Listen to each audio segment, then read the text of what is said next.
Okay, so Tom, we are going to get going. If you can hear me, thank you. I saw that. Welcome, everybody. Sorry for the slight delay. We are working on some technical difficulties along with just, we're just running a little bit late today. So my apologies. This is our regular council meeting. It is September 8th, 5 p.m. And roll call, please, Sarah. Thank you. Councilmember Commendatori will be noted as absent. Vice Mayor Klopstad. Here. Mayor Pallavi. Here. Councilmember Abrams. Here. And Councilmember Chairman. Here. Thank you. Great. And we will all rise, and you can join council in the Pledge of Allegiance. I pledge allegiance to the flag of the United States of America and to the republic for which it stands, one nation, under God, indivisible, with liberty and justice for all.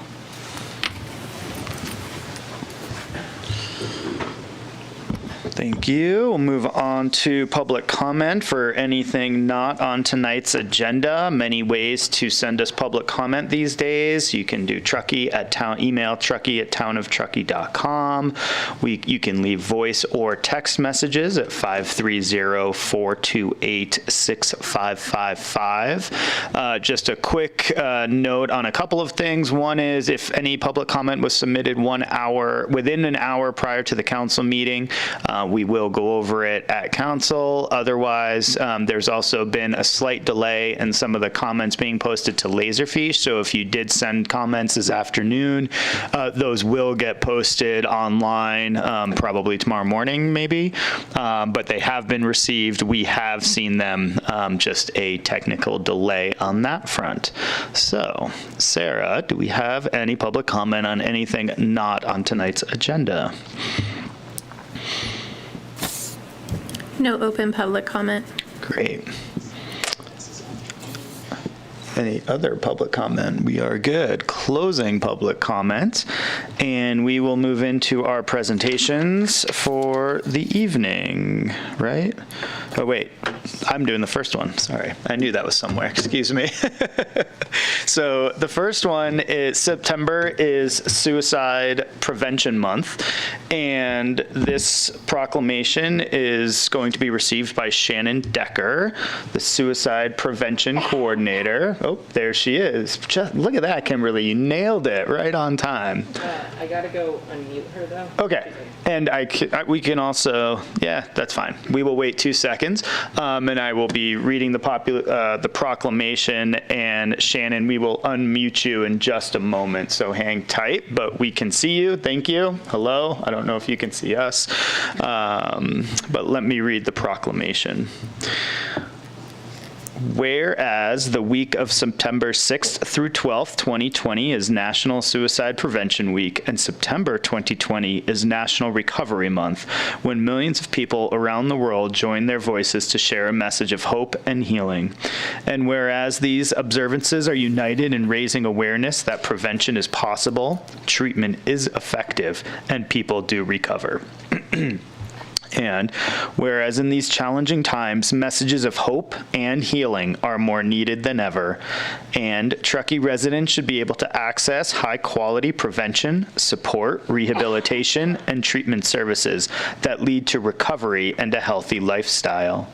And whereas every day in Truckee, people enter treatment into behavioral health services and community supports and begin the road to wellness and recovery.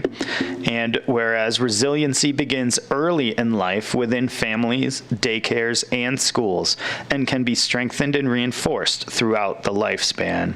And Striving for Zero, California's strategic plan for suicide prevention, and the Tahoe Forest Hospital System urges all Californians to play a role in suicide prevention and promoting health and wellness.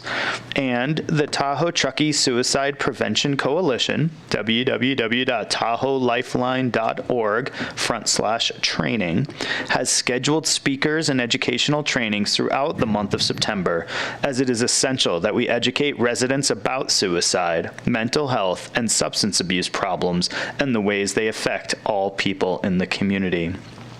And whereas we must encourage relatives, friends, coworkers, and providers to recognize the signs of a problem and guide those in need to appropriate services and supports. And therefore, be it proclaimed by the Mayor of the Town of Truckee, does the month of September 2020 is Suicide Prevention and Recovery Month. Finding hope, building resiliency, supporting recovery. Thank you. And with that, I believe you are unmuted, Shannon. So this is Shannon Decker with the suicide. She is the Suicide Prevention Coordinator for the Tahoe Truckee Suicide Prevention Coalition. Thank you. You have anything you'd like to say or add? Thank you so much. Yes. I have Allison Schwedner with me. She is on the steering committee for the coalition, and she's just going to give a very brief overview of the organization. Thank you, Shannon, and thank you, Mayor Pallavi, for recognizing such an important, critical community issue for us. Like Shannon said, I'm Allison Schwedner. I'm the director of the Community Collaborative, which is a program of the Tahoe Truckee Community Foundation. And we started the Suicide Prevention Coalition about 8 years ago, really in response to a number of really tragic suicides by youth in our community. And so our coalition is a partnership between the Tahoe Truckee Unified School District, Nevada County, Placer County, Tahoe Forest Hospital District, and the collaborative. And our coalition is currently housed out of Sierra Community House. And so as a coalition, we really work to focus on reducing the stigma around mental health in general and suicide specifically. We know that suicide prevention, like I said, is such an ongoing, important community topic for us. We know that rates of suicide tend to be higher in mountain towns, and Truckee is certainly no exception. We tend to experience higher levels of isolation, higher levels of loneliness. We tend to have more access to firearms, and we tend to have limited specialty behavioral health services and challenges accessing what services we do have, which are all risk factors around suicide. And we know that since COVID, our collaborative partners have seen a significant increase in community members experiencing and expressing suicidal ideation. We've seen more people in crisis, and I think across the board, we've all experienced more mental health challenges. And so we really want to emphasize that suicide prevention is a community-wide effort. And we really encourage all of us to take care of ourselves, take care of our colleagues, our coworkers, our friends, reach out to our neighbors, and know that we do have a professional network of behavioral health providers to lean on if we need that level of support. So at this point, I'd like to turn it over to Shannon to talk about September and specifically what the coalition has lined up for the month. So thank you very much. Yes. Thank you, Allison. The coalition is now housed under Sierra Community House, and we do have a handful of activities taking place this month geared towards the community. We have 3 speakers in the Mental Health in the Mountains Speaker Series, Dr. Sally Spencer Thomas, a training called the Community Resiliency Model Training, and then a lived experience called Live Through This. And those are free, open to the public, and registration is at the Tahoe Lifeline /training. We also have a couple community trainings on Know the Signs, California's suicide prevention campaign, virtual mental health first aid, and virtual youth mental health first aid, as well as on-demand, anytime QPR gatekeeper training, which is another suicide prevention module. So I welcome anyone and everyone to get involved in that capacity. You're always welcome to follow us along. We have a newsletter with lots of activities that are taking place throughout the region and social media outlets. And the last thing that I'm going to mention is the Suicide Prevention Lifeline number. You can see it on my screen behind me. That's 1-800-273-TALK. That is a phone number that should be programmed into everyone's telephone. It might not be for you, and it might not be for now, but you never know when that number might save a life. So again, thank you to the town of Truckee and to our mayor for proclaiming Suicide Prevention Month for the town of Truckee. Thank you very much, Shannon and Allison. And I did neglect to show the proclamation for the view. So there you go. Thank you very much for being here, and I appreciate you bringing that to our attention. Moving on to item 5.2, Eric Mertens with introduction of our new Civic Spark Fellow. Excuse me. Thank you, Mayor. I am pleased to introduce Sarah Sherburne this evening. She's in the back here at Council Chambers, and she is joining us as this year's Civic Spark Fellow. So she will be doing all things sustainability work for the town, and Civic Spark is a Governor's Initiative AmeriCorps program that addresses emerging environmental and social equity resilience challenges. Sarah's from Seattle, Washington, and she graduated last year from Pomona, where shortly thereafter she actually was in Paraguay in the Peace Corps before being evacuated this March. So we're lucky to have her join our team here, and she'll be splitting her time between planning and the solid waste division. Sarah is, of course, interested in running, biking, skiing, and all things that Truckee has to offer. So we're really pleased to have her here. And a fun fact, she also played soccer at Pomona. So welcome, Sarah. Awesome. Erica. Yeah, like Erica said, I'm Sarah. Really, really excited to be here. Really lucky to be in such a beautiful place and working with so many people. Thank you, Sarah. Welcome, and sounds like you'll fit right in. So thanks for all your hard work over the coming year. And then we'll move right into item 5.3. So item 5.3, Erica Mertens is going to provide us with the Truckee litter presentation. And just for all of our viewers at home, we as council received this presentation maybe 2 weeks ago at our first budget workshop. And it was so good that we wanted to bring it back to make sure the rest of the community could make sure to take a look and do it during a regular council meeting. So this is going to be a bit abbreviated than the last one, but it is online and everybody can access it. And I'm sure Erica will provide us all with that link at the end. So Erica, take it away. Perfect. Thank you, Mayor. You took the introduction right out of my mouth, which is great. As you know, we did discuss this a couple weeks ago at budget, so I'm going to go over the high points of this presentation, but I encourage all of our residents and members of the public to visit the Town of Truckee website where this presentation is located. So if you go right now to townoftruckee.com, it's on the front carousel, and if you click on the picture of litter items, it'll take you directly to this story map. So without further ado, I'm going to address what we're doing in Truckee to prevent litter. And as we know, right now there's heightened awareness in our community around litter. It's very visual, and it also garners a very visceral reaction from people. If you live or recreate in Truckee, it's likely because you have a deep appreciation for our natural environment, and we all want to maintain the quality of life that we live here. So in order to prevent litter, there's several things that we can do. In looking at Keep America Beautiful's national litter study, they concluded there's 4 main factors in order to prevent litter. One is making sure there's proper disposal methods that are accessible and convenient. Another is consistent and ongoing cleanup efforts. A third is beautification through landscaping and maintaining a clean slate.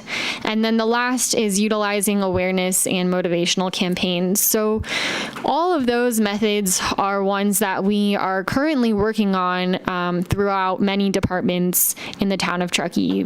While we do not have a designated litter staff or line item, we're actually addressing litter in many different divisions across our organization.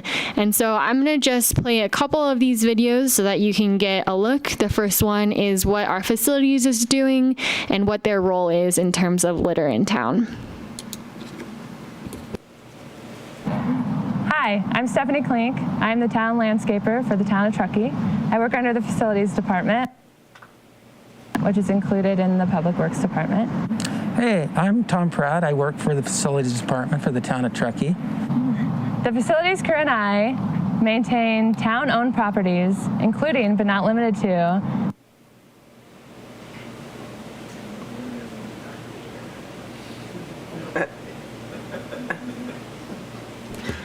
All right. Well, nothing like some mountain town internet. All right. I'm just going to give a recap on Dairy, different areas downtown, including Brickell Town, and different parking areas. Pocket Park and trails, including the Legacy Trail and the Trout Creek Trail, and all of the roundabouts throughout town. And in those duties, we pick up trash and change out those mutt stations to keep our town free of pet waste and other trash. We're constantly picking up garbage. The facilities crew are in different areas all day, every day throughout town, and we don't hesitate to stop and pick up trash when we see it. We pick up trash on a daily basis, and in the maintenance of all of our areas, our goal is just to keep them clean and to keep them nice and beautiful. My job as a town landscaper, in a sense, is to make this town a more beautiful place. And I do that in every way that I can, while hopefully inspiring others to do the same.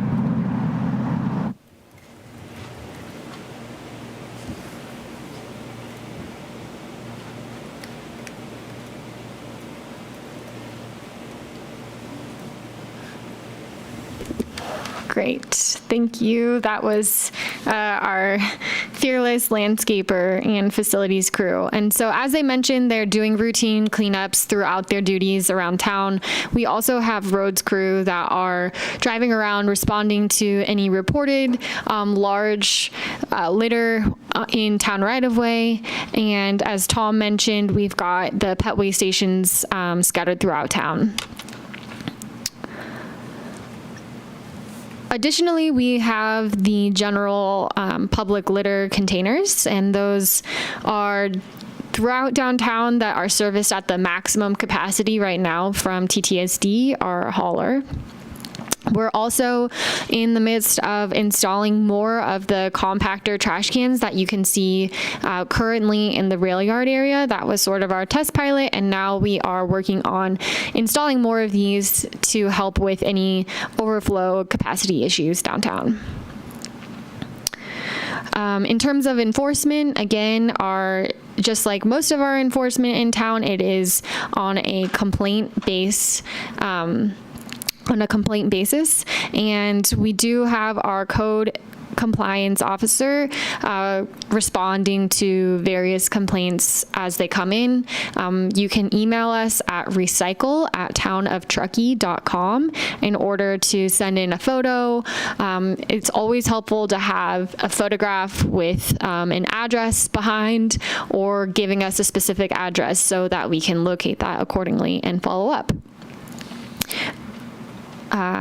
We've got a lot of outreach and education through our Keep Truckee Green platform. And I'll just kind of keep going. We'll give the JD Haas some airtime here as he adds a lot of levity and enthusiasm. 101.5 Truckee Tahoe Radio. Are you out enjoying the summer sun? Well, when you're out enjoying all the region has to offer, please be sure to recreate sustainably. Keep Truckee Green wants to remind you to always pack it in and pack it out. Litter never belongs on our streets or trails. It's your duty to pack out whatever you pack in. That includes cigarette butts and dog poop. Show how much you love our town by keeping it clean. You can learn more at keeptruckeegreen.org. Now back to more music. We're 101.5 Truckee Tahoe Radio.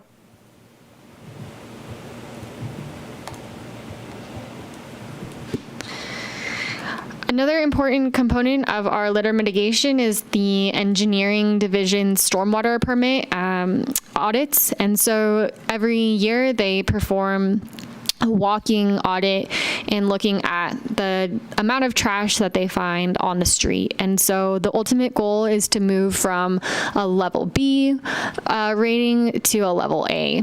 And I encourage everyone to watch Drew's video that has a lot more in-depth information on this complex topic. But the good news is we've seen the level B rating streets move to A over the last couple of years since those audits began. And I think part of of that is the work of our facilities as well as our engaged community cleanups.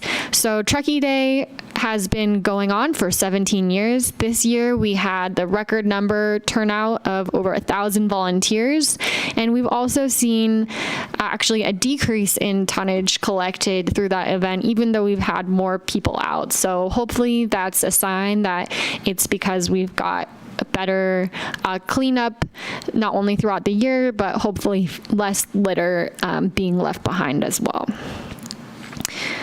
Of course, we also have our Truckee Litter Corps that began last year, thanks to Councilmember Tierman's initiatives. And we had actually 35 volunteers out this past weekend with Vice Mayor Klostad and Councilmember Tierman. And that also, again, is a record turnout, which is great for this program. It meets monthly on the first Saturday of every non-snowy month. We'll hear from one of our volunteers. All right. Hi, my name's Tom Durer, and I am part of the Truckee Litter Corps, TLC. Truckee is a great town. It's big enough to have a lot going on and small enough that you can feel part of the community. And this activity is just one great part to be connected with the community. I've been doing it for a year now. Moved up here a year and a half ago. And so it's a great way to connect with the community, to other like-minded people that are out here having fun, actually. Because when you see your town after the trash is gone and it looks beautiful, you can feel some pride in being part of that. So that's why I like being part of the Truckee Litter Corps, and I'm glad I am. All right, thanks to Tom for being one of our stalwart volunteers. I'm going to kind of skip through this part, but I encourage folks to look into our reusable initiatives. We also have regular trash service required for every single resident. There are many overages and bulky items that are included in that service to help cut down on illegally dumped items. And then there's other components, such in the graffiti abatement. So also another topic that's been coming up in addition to the litter is, of course, the graffiti that is being seen within the region. The town has an aggressive graffiti abatement program. It's addressed through both facilities and roads crews. And for trails, when the staff see graffiti or if it's reported from the public, it goes into their reporting system and is prioritized in how they can address it by offensiveness or the location. And so they will paint over that, such as instances in the Mouse Hole or on the Legacy Trail. Similarly, roads crew will address graffiti on roadways. And I just want to make an important note that this is for town property and rights of way only. So only within the town's jurisdiction is where we're performing this graffiti abatement. And again, similar with the litter reporting, you can also report graffiti spotted throughout town on YourGov. And that is found through our Town of Truckee website. You can type in YourGov and this will populate and you can report a graffiti issue in any location throughout town. So just a brief recap of what we're doing next is just really trying to harness our regional collaborations. And we've been having many discussions with other agencies, partners throughout the area that are facing kind of the same issues that we are here in Truckee. It's definitely not unique to just here. So we're trying to figure out, is there a way that we can all work together to mitigate litter? And we also have Steve Randall on the line, who is going to briefly present about what the Rec and Park District is doing. Jonathan from the U.S. Forest Service was slated to join us this evening, but he sends his apologies. He's dealing with some imminent fire issues, so he will not be joining us this evening. And now if you're there, we'll pass it off to you. Okay, hello everyone. On a Park and Rec side, we're not experiencing many issues this year as a result of COVID. We have a regular program that cleans all our parks on a regular basis. So we have staff that goes out every morning, takes a look at all our facilities and cleans it. We're actually experiencing a little bit less volume as a result of the regulations put in place. We're not having special events. There's no concerts, no organized sports activities. So it's mainly on a drop-in basis. So this year we're not really having any problems. There's been some talk about the Donner Lake Piers and that type of stuff. And we have people going out every morning to take a look at it. We also have been working with a nonprofit called Clean Up the Lake, and they are scuba divers, and they did a full cleanup in the water about 4 weeks ago, picked up 3,000 pounds of trash as they went around the lake. We're also working with a young lady, 12-year-old young lady, who didn't like the trash, and she did a GoFundMe account and raised $10,000. As a result of that, there will be new signs put up on all the piers. The district has 37 public piers, and those signs will basically say, isn't Donner Lake beautiful? Please take your trash with you. And we're doing that. We are experiencing a little bit more graffiti this year than normal, and I think that's just as a result of our facilities not being as busy, and also the volume of people that are here. But it is our policy that once we know about it, we basically go out the next day and clean it up. So you won't see much graffiti in our parks, at least not for any period of time. And with that, I'm happy to entertain any questions.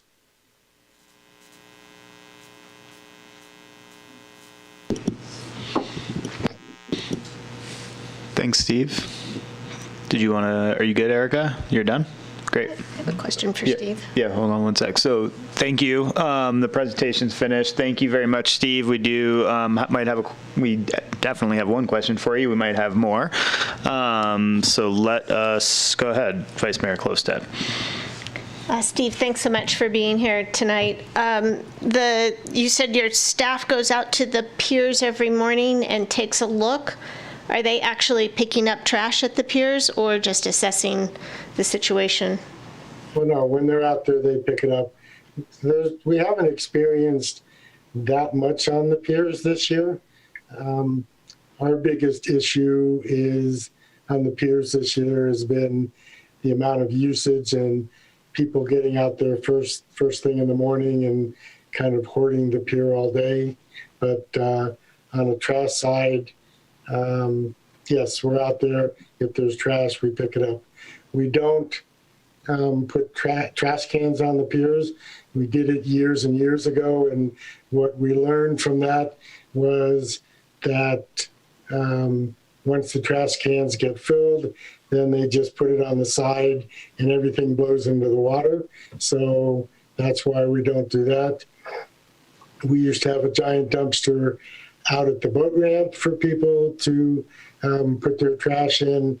And what we learned or experienced from that was everybody, the weekend rentals, the weekenders put all their trash in there, and that became overflowing, and then they'd put it on the side and that would start blowing around. We also experienced people bringing couches and stoves and refrigerators to dump there as well. So Yeah, that makes sense. I could see where a dumpster would create those challenges. And I think the trash cans is something that I would love to continue that discussion with you maybe at another time. I will just say, though, that I showed this agenda item in my newsletter, and I got some significant feedback from people that live at the lake and have a lot of very negative experiences, especially right now, including just the amount of people that are there, as you say, taking the docks all day, and we're pretty sure they're not holding it all day. I'll just say that. And those are some of the concerns that I have, and how that's going to impact the lake and the clarity and just how accessible these piers are to the rest of our community. So I would love to continue that conversation with you maybe at another time. Be happy to. Thank you. Any other questions from council for Steve or Erica? Jessica, go ahead. Thank you. I appreciate the presentations. How does the town collaborate with different departments and districts? So if someone goes on to the YourGov and reports, say, graffiti that's part of the Park and Rec district, does that automatically get transferred over, or does that person get notified to actually go to Park and Rec? Like, how are we all communicating within the town boundaries? Yeah, that's a great question. Right now, I believe what we're doing is communicating amongst ourselves and trying to redirect as appropriate. But something that our GIS specialist is actually working on for the new YourGov, which I believe will be ready soon, that is called See, Click, Fix. And we're trying to, on the back end, figure out how we might be able to kind of internally redirect when someone does put in a comment on a place that's not within our actual jurisdiction. Okay, great. I look forward to seeing that. And then, I don't know, I actually just went on and reported, so it was really interesting. There was some graffiti on the pier on Dock 21 that I saw recently. So do you go in, I don't know if it's for Steve or Erica, do you go in and actually sand down the wood to remove the profanity written all over our beautiful docks in magic marker? Or how do you deal with the other than litter kind of violations of the town properties? That particular pier was reported to us. My staff went out today. It should have been removed today. I haven't checked with them to make sure that. In regards to graffiti, it depends on the manner of it. We get graffiti sometimes, for instance, at the skate park, and sometimes you got to paint over it, or sanding is the last thing that we want to do. But we've got graffiti off, chemicals type stuff that will take that stuff off. So we're very conscious and aware about graffiti, because if you leave it there, it just gets worse and worse. So we're pretty consistent about getting it off as quickly as we know about it, and with staff resources. Thank you, Great. Steve. Thank you. That's it. Thank you very much. I appreciate it. Councilmember Tierman? We're just doing questions right now? Or comments, both. Okay. Get them all out. Okay. Yeah. All right. It is a presentation, so Okay. yeah. All right. So I'll start with some comments and then just a few questions. Thanking members of the public who have brought this issue to our attention in recent months and weeks. I think there's been a heightened awareness of litter in our community, particularly with the increased visitation we've experienced over the summer. So really want to thank everyone who has brought this to our attention. And really, the fact that we have litter, I think, is, to the degree that we do, is a function of personal irresponsibility to some degree and lack of education as well. So I think we all have a role to play in ensuring that our community stays clean and litter-free. And the more we can educate, I think the better the situation will become. So just a couple of questions. We had some commentary about, why don't we have a line item in our budget? And I know we had our budget workshop, but maybe Erica, you could just say a few words about where funding does occur within our town and the various departments that have funding kind of ingrained in their departmental budgets to help address the litter problem. So that was one question. And then you and I had an exchange, email exchange about downtown receptacles, filling to the brim. And we're going to be addressing that maybe more vigorously going forward. So if you could maybe just touch on that as well. Thank you. Sure. So the funding for the various efforts are coming from those departments.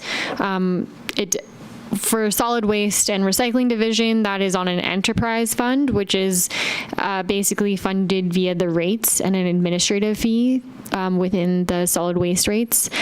For facilities and roads crew, that's coming from Department of Public Works. We have other efforts that are indirectly related through engineering, that's also Public Works, but also economic development. So many different divisions. I might be missing some, but again, I encourage all to review the comprehensive story map. And Councilmember Chairman, if I could amplify that just slightly. So all of those departments that Erica mentioned are funded through the general fund. And so the mechanism for funding that is through property tax, sales tax, and transient occupancy tax. So we get a lot of questions about, well, why don't you use transient occupancy tax? Well, it is used. It's collected, and it's meant to offset the cost for the resident taxpayers for all town services. And so the paying for the litter removal is infused throughout the town's budget in nearly every category of the town's budget. Thank you.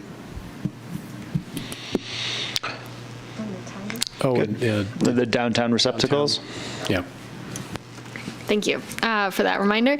The downtown receptacles, in terms of the current, like the rest of the summer months or weeks maybe at this point, our Public Works is going to be working on addressing them over the weekend. As I mentioned, we are maxed out in terms of TTSD's frequency to service those cans. They actually got bumped up from 3 times a week to 4 times a week this summer. And we're trying to address that so that they can have an extra service from our facilities department over the weekends to avoid those Sunday overflows. And then in the future, we are again planning to put those compactor trash cans downtown. The way those work, it has a solar powered built-in compactor, so they automatically will compact and allow for, I believe, 3 to 5 times more capacity, which will be extremely helpful, especially for bridging that gap on the weekends. Great. Thank you. Jessica, did you have a chance? Any additional comments and or questions? No. We're going to welcome Councilmember Commendatore. He's now here. Did you have any comments or questions on this particular presentation or either of the ones before it as well? No, and thank you for the welcome. I'm sorry I'm late. That's okay. Had to do with fire. Anyways, I think Councilmember Chairman summed it up pretty good with my comments as well. Great. Thank you. And Vice Mayor Klostad, anything to add? Yeah, just a couple of things. Again, I think this has been a great opportunity for the town to shine a light on and showcase what it is we are doing, because we are doing a lot. And I think I want to continue to remind the community that we do have a lot of different agencies and jurisdictions, and it is a challenge. But if you go on any of the town's properties, I'm pretty sure you're going to be impressed. We do have a robust litter cleanup program, and I hadn't thought about the lack of activities at the community, at the regional park, and that's probably minimized the litter or mitigated the litter there. I'm really proud of what we are doing. It's also clear to me that we have a strong path forward in what we want to accomplish, including the compactors and increasing service. And so what I would just really like to know is what our time frame is for that. How soon do we think we're going to be able to increase those services and get these compactors and cigarette butts installed, cigarette butt containers? Yeah, the cigarette butts, they're unfortunately already there. The cigarette butt canisters, we're hoping to have those out soon. We're still kind of coordinating with facilities on that and completing our study, which again is just our staff picking them up by hand and counting them. Locating them, right? Counting and taking pictures of them. It's very scientific. So, so very soon, like before snow? Yeah, the cigarette butt canisters before snow. The compactor cans would be sometime next year after snow. Hopefully before the summer season. Would that be a reasonable expectation to set? That's the goal. Okay, excellent. That's really great. So then probably the other big piece of this is that coordination with the other agencies, and we've talked a lot about that. And I think one thing that has been a benefit of COVID is an increase in coordination between all those different agencies. So I really think we're at a great point right now to leverage those recently developed relationships and try to create something that we could really have a streamlined system. That I think that's probably the one biggest change that I see us moving in, is being the gatekeeper for the community on receiving these issues and getting them out to these different agencies. Is that what I'm understanding we're moving in the direction to do? We're moving in the direction of collaboration. And so really, Erica has reached out to many of the folks in town who deal with litter, like state parks, the United States Forest Service, Steve at Truckee Donner Rec and Park, et cetera. And so we don't feel as the town that we should make a unilateral decision on exactly how it's going to work, but we're dedicated to making it smoother, because we've heard the frustration of people saying, I call you and you say it's not on my property, go call them, and then they say it's not on my property, go call them. So what we hope to achieve is that this click fix will be accepted by all, and that information then can just be dispersed to the right property owner. That would be our ideal, but in a collaborative process, we can't quite guarantee that we'll be the gatekeeper. Right. But we'd certainly offer ourselves up that way. Mm-hmm. But it's our GIS system that would be facilitating that. Yes. Yeah.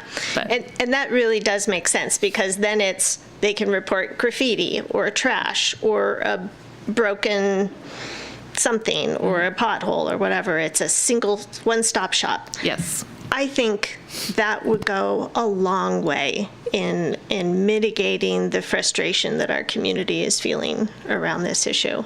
And then I think the other thing here that I want to just point out, again, we're doing a great job with the litter pickup, but it really resonated to me what Courtney Henderson said, that I think doing a better job of the litter prevention is probably our next focal point. And the Keep Truckee Green messaging is phenomenal, but I don't think it's getting to our tourists. And tourism and stewardship, I just feel, need to be integrated at a much higher level. And I know there's some discussions going on with that, so I know that seed has been planted, and I just look forward to that being developed. I loved JD's Haas's just little catch line, show us how much you love our town, keep it clean. I think that really would resonate with a lot of our tourists, and certainly with our community. So kudos to our staff for all that they're doing and the coordination efforts. I'm so proud, and I look forward to having these specific installations of the cigarette butt canisters and the compactors so that we can have a little bit better mitigation. And if there's anything that I can do to help facilitate those agency coordinations, please let me know. Great. Thank you. I will now open it up to public comment. Do we have any public comment? We have one. Please play. Hi, my name's Colin West, the founder and executive director of a local 501c3 nonprofit organization called Clean Up the Lake. Calling in a public comment in regards to two main points. One, with the trash issue in Truckee, a while back at a town council meeting, I called in and sent in a letter with a recommendation about possibly finding someone either internally or from an external agency to work and overall manage the litter crisis, which I would still recommend that initial letter with an additional appendix and attachment of quite a few recommended programs that could begin and be initiated in the town of Truckee. Secondly, I wanted to discuss the idea of further protection and further initiatives to protect Donner Lake from litter, invasive species that we've seen quite a bit. We pulled out over 3,700 pounds of litter and are heading back next week to finish scuba cleaning the south side of the lake. We also saw pretty bad erosion in the lake and plenty more. So quite a bit that really should and could be done to better protect Donner Lake moving into the future is what I saw in the first 10 dive days we did there on North Shore. It was really quite astonishing when you see what's going on underneath the surface. And I've always loved Donner, but was blown away by how quickly it's degrading. So those are my two main comments and things that I think the town should focus on. Thank you. Colin West with Clean Up the Lake. Feel free to get in touch anytime. Cheers. Thank you, Colin. Any other public comments, Sarah? Yep, no worries. On any of the presentations, by the way?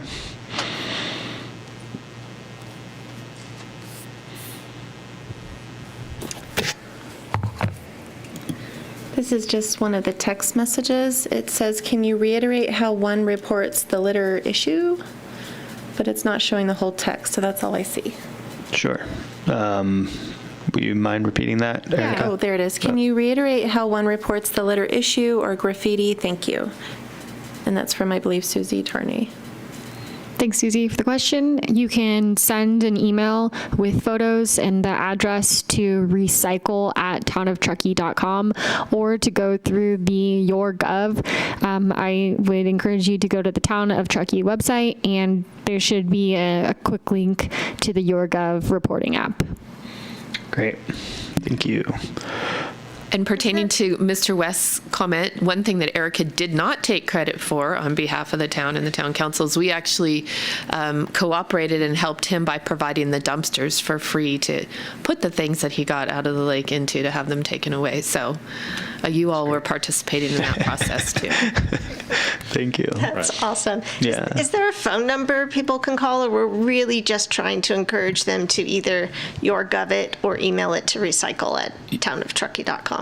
You can also call 530-582-7707, which is our Public Works service request line, and report definitely graffiti, because it's generally the Public Works personnel that deal with that.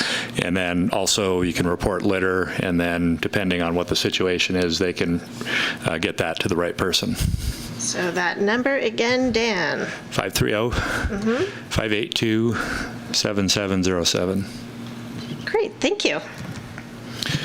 And then I know that the Forest Service and State Parks weren't able to join us tonight.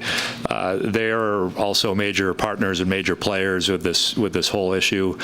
What they've been telling us in other communications we've been having is that they're seeing 40 to 50% increases in usage of their lands over this past summer. I think largely driven by COVID, with large numbers of what they report as first-time users of their property. So lots of folks that haven't in the past necessarily recreated in the national forest or on the state parks property. So they're seeing the combination of the increased volume, as well as folks that are maybe less experienced in outdoor recreation, where there aren't lots of trash cans like you would have in a shopping mall or in a downtown business district. And in their opinion, that combination is driving some of the solid waste issues that they're dealing with. Great, thank you. Any other public comment on this item, Sarah? No. Okay, so seeing no other public comment is now closed. Also on the camping issue, there is no more camping on federal lands as of, or at least on our U.S. Forest Service lands as of this week, so that's a temporary closure there for those who didn't know as well. And then I would just add, thanks for bringing that back to us. I think folks will see, at least to Councilmember Tierman's comments, as far as the budget goes, correct, there is no single line item in the budget, but we hope to be able to approve at least an additional line item for some litter mitigation starting next summer with additional personnel in the Public Works Department, along with continued outreach and education by Keep Truckee Green, and certainly as your representative, or at least until our next council meeting, your representative to the T-bid and potentially to the new destination marketing organization. I bring a lot of those messages to that committee and will continue to do so in my efforts in working with them. I know they're very interested in also addressing some of those issues because they, obviously when they talk about their product being our community, want to make sure that our product is of its highest standards. So I think everybody is aligned in where we want to go, and it's just gonna, we'll continue to hammer this home and work on it and hopefully get to a better place in the near future. With that, all presentations are now closed, and we are going to move on to our consent calendar. So we have item 6.1. We have a lot of minutes of August 11, 13, 25, and September 2nd. Was anybody absent at any of those meetings? I have no idea. That was a lot of meetings, so we've all been there. That's pretty amazing, actually. 6.2 was 2020 guardrail upgrade project. 6.3, an information technology network upgrade. Anybody on council like to pull anything from consent? Negative. Anybody on staff want to pull anything from consent? No. Any member of the public? Any public comment on the consent calendar? I think we have public comment on the consent calendar. I saw a few of those, but they've all been emailed, so we're good there. So with that, Councilmember Commendatore, will you give me a motion to move our consent calendar? Sure, I'll make a motion to approve our consent calendar. Second. And all in favor? Aye. Any opposed? Consent carries. Thank you very much. Right into item 7.1, Shauna Doherty with the proposed housing program long-term rental grant program. I'm not sure you're allowed to say program twice in the same title, but that's okay. Take it away, Shauna.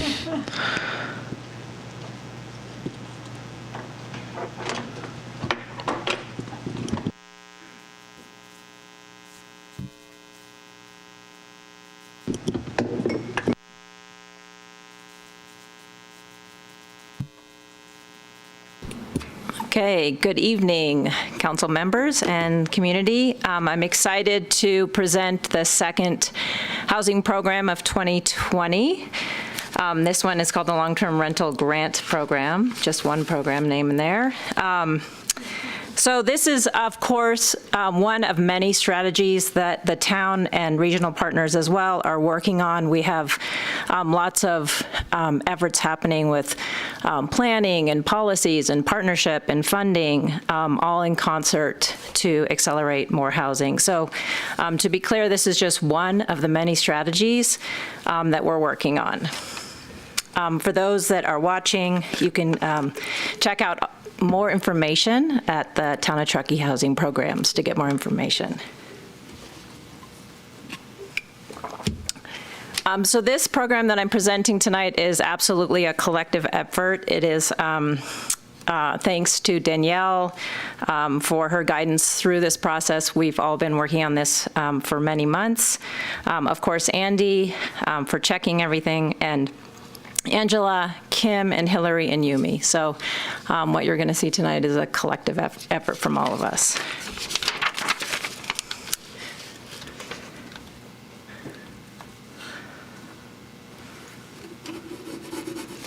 So the arrows don't work. You have to do it down here.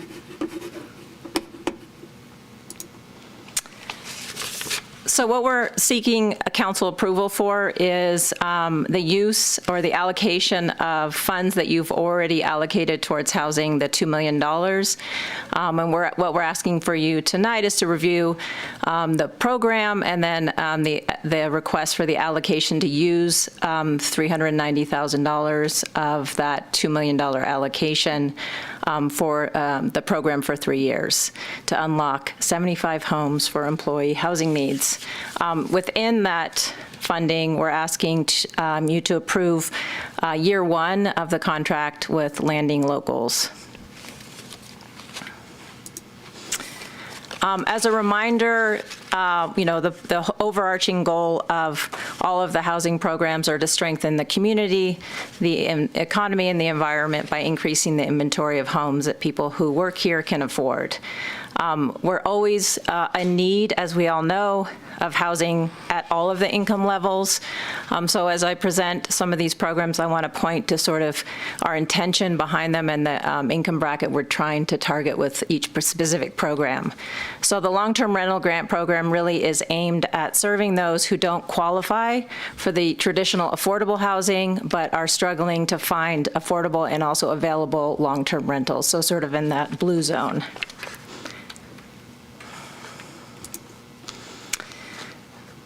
Okay, so the long-term rental grant program, there's a lot of details in your staff report as well as a program guideline that is available. So I'm just going to go through sort of the overarching high level. A little bit of background. Though I'm presenting this tonight for your approval, this has been unlocking our existing housing stock for our housing needs has been a topic of discussion in many of the archives and the conversations that you have all been part of. I found it as a theme that came out of the housing workshops in 2017. It's been talked about in council many, many times. The General Plan Advisory Group has also talked about it. And then we've been talking about it since I got here as far as moving this forward. So it's not a new concept, just the details are before you tonight. We've been looking at other programs throughout the country. So this is, though it is the Town of Truckee program, we're not the first one to do this. We are the first one to offer a grant program. So already in the Town of Truckee, the Tahoe Truckee Workforce Housing Agency is working with Landing to do matching. And then there's other, Mammoth Lakes is also doing an employee matching program, and Big Sky, but we're the first jurisdiction to do this. So that's exciting. And then we did ask the community. I attached the flash vote input on that, just in general, what did they think about this concept? So it's been vetted for quite some time. So the little bit about how we're thinking about it, because there have been comments that I'm sure that you have had and I've had of, this is a program that, how is it going to work? And what I say is we're not trying to convince or shift everybody out of short-term renting to long-term renting by any means. What we're trying to do is offer a program for those that may be interested or sort of on the fence or looking for some support to shift, either from not renting at all or from short-term renting into a long-term renting. So today we have about 1,250 registered short-term rentals in the town of Truckee. If we were to capture 2% of those, we would meet our 25 mark. So again, we're being realistic. It's a pilot. We're going to give it a try. It may not work, but we're being realistic in that we understand that not everybody is interested in doing this. Objectives to unlock 25 homes per year for local employees. Again, we will check in with that in year 1 and see if that's an accurate amount. We're even more of a challenging housing market, both in the rental and for sale, so we will, again, test this and see if we can make a go of it. Our target, like I said, is to serve those employees in the sort of moderate income bracket, up to 120% area median income. And ultimately, our goal is that the town investment up front is such a positive experience for our homeowners that they continue renting to those tenants for years to come, and we get additional community benefit from 1 year of our investment. So how does it work? Really, it's a partnership. As I mentioned, Landing Locals is an existing California corporation. They're based in Truckee. They're offering an online platform for matching interested homeowners with local employees. So they do that already. What they don't do is offer a financial incentive, and that's where we come in with our grants program. So our program works by partnering with Landing Locals to provide, they would provide that interface with the interested homeowners, vetting tenants, making the matches, managing the lease agreements, doing all that sort of outreach, targeted outreach to the homeowners to increase that supply side. We really are the managers of that program, so it's our program. And then we work with Landing, we administer those grant payments. So that would come from our staff's office. And then we'll also help with the marketing, leveraging our own marketing power. How the grant program works. So you have to qualify to get in that. So for the house must be in Truckee. We are using the, you have to rent to an employee that works in the school district. So one of the employees in the house must work 20 hours per week for an employer that's based in the school district. And then the home needs to be in good standing, so a legally permitted house that has paid their TOT. You have to sign a 12-month lease. And then to get the grant payment, you'll get 50% 30 days after signing the lease. And then if you have complied with the lease agreements through a 6-month and a 12-month check, then we'll give you the remaining 50% of the grant. How tenants will be vetted into these houses. Again, local employment, as I mentioned, income, so an individual, family, or a set of unrelated households. In the case of unrelated households, it would be the average of their income. So the rent cannot be, it has to be in the 120% AMI level. And I'll tell you how we're going to do that. So it's a little tricky because in government we work in area median income levels. We work in AMI, and Landing Locals in the market works on bedrooms. So when they help homeowners price their homes, it's based on the number of bedrooms, and they don't do AMI. So we work with Landing to sort of translate what would be the rental cap to serve somebody in the 120% AMI if you translated it to bedrooms. And this is just a little bit of, I had a woman call me today that wanted to rent, heard about this program, and she wanted to know what the rental caps would be for our program. And so, you know, $1,900 for 1 bedroom. You can see the $2,200 for 2 and $2,500. And based on Landing Locals' conversation with homeowners today, that seems to be in the ballpark, and we'll have to check in with that. And see if we're getting any takers and make adjustments. So just the 3 components, just in summary, we have a marketing component, an incentive component, and then we're going to monitor the program. So the marketing is the website, landinglocals.org. We'll have a specific Town of Truckee program to talk about the grant guidelines, tenant criteria. We'll really be targeting those homeowners, so using the HOA publications. And then where we come in is we have our own list of registered short-term rentals, and we can work with Landing Locals to do our own marketing. How this will look is a little bit like this. This is just a mock-up that Landing Locals did for us, as far as like how is the town branded versus their own company, and really showing that it'll be a Town of Truckee program. Incentives, though it is a $3,000 grant program, we really wanted to stand out of like, well, how is this different than Landing Locals? We know about them, so what's different? And the difference is this grant.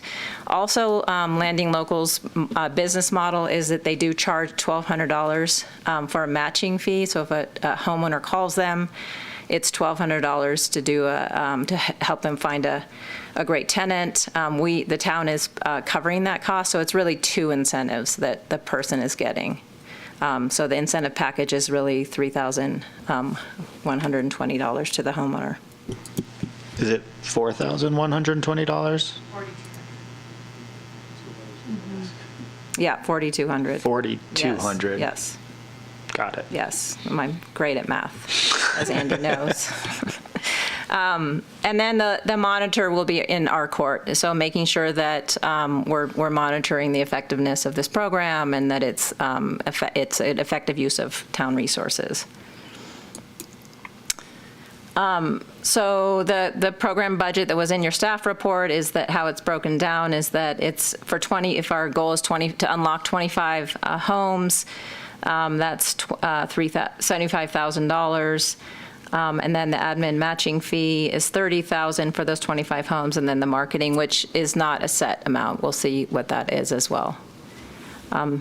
So we look at it as a $5,200 investment to unlock a long-term rental for 1 year, but hopefully more years.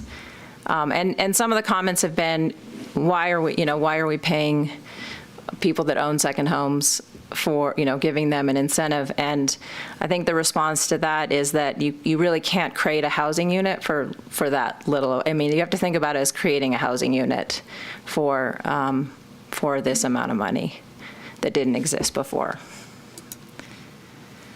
And with that, our recommendation is to approve the long-term rental grant program as outlined, allocating the $390,000 for 3 years and improving a 1-year contract with Landing Locals. And with that, I'm happy to answer questions. Thank you, Shauna. Exciting. Thank you for bringing this to us to continue all the really good work that you're doing. I think it just shows how far we've come this year for sure. So let's start with any council questions. Looking to my right, Councilmember Commendatore, any questions to start? Vice Mayor Klostad, any questions? Just a quick question, Shauna. I think I understand it now, though, because we're only approving a 1-year contract with Landing, and that's for unlocking 25 units.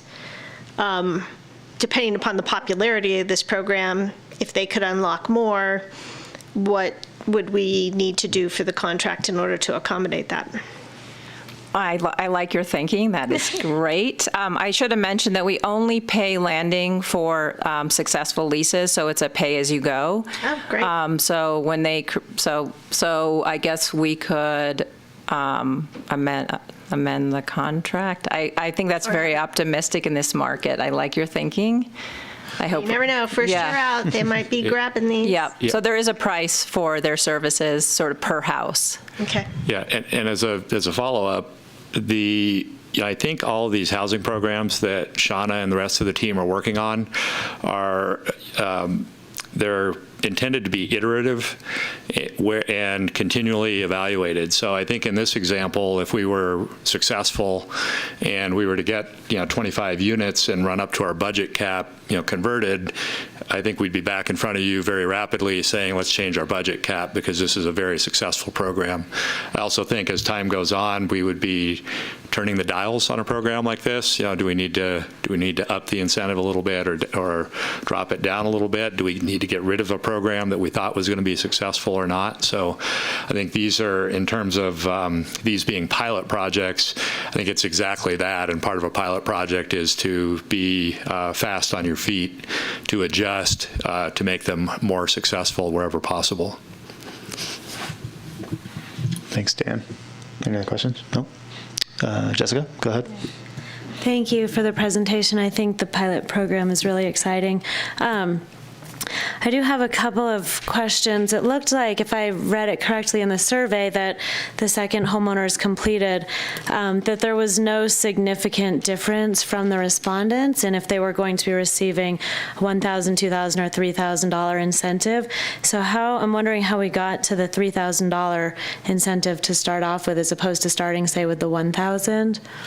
Yep, great question. So I had a whole section in here about how we got to the 3,000, and then I took that out. Landing Locals did an analysis. Actually, Jeff Lux asked for this a long time ago. And there was an analysis done. 51% of our short-term rentals are 3-bedroom, 2-bath, which seem to be the most popular sort of rental requests from Landing Locals. And they did an analysis of what the revenue that is generated from a average short-term rental generation of a 3-bedroom house, and compared to getting rent at about the amount we said, and there was a delta of about $3,000, and I can show you that. And that's where they sort of proposed that amount, is they felt like that was enough of the loss potentially that 3-bedroom short-term rental would make to get them to sort of think like, you know what, it's so much easier, and yeah, I'm going to lose, and now you're offering the 3,000, that's going to tip me over to shift. That makes sense. Okay. And I can show you those tables. No, it makes sense. Yeah. I'm just curious how we got to that, but so if someone could normally rent a 3-bedroom home for $3,000 a month, but to qualify for this program would be $2,500 a month, then that's the difference between those two is the incentive that the town would be providing. Nope. The difference was how much revenue someone makes as their profit. Yes. Yeah. Okay. And Landing Locals, so that's a new corporation based in Truckee, but it looks like they've expanded recently to some other towns. Couple of questions about that. One, if we're working with 25 homes, is there any sort of like a bulk discount option, or are we having to do the $1,200 per house? Was that anything that was discussed? And then what kind of guarantee do we get that, I love the idea and I think it's going to be very beneficial, but also knowing that there isn't a huge track record yet from this company, how do we have a guarantee that they're going to be around to continue assisting, or is that something that's just part of the pilot, and so we're hoping that it's all going to go according to plan? Yeah, so they are, so first off, they're the bulk. That's a few questions. I guess I would say that from watching Landing Locals start, they got their first funding from the Community Foundation. It came sort of out of seeing the short-term rental data that came out of the white paper, just a little of the background. So they have successfully matched 50 homes since they started. They're a new company, absolutely. This is all new. That's the word pilot. They are continuing to grow. I don't know about a bulk. It takes a lot to move somebody, and it takes a lot of staff time on their part. It's a lot of individual customer, because you're moving somebody from short-term renting or not renting at all into long-term renting, and building that confidence just takes a lot of time.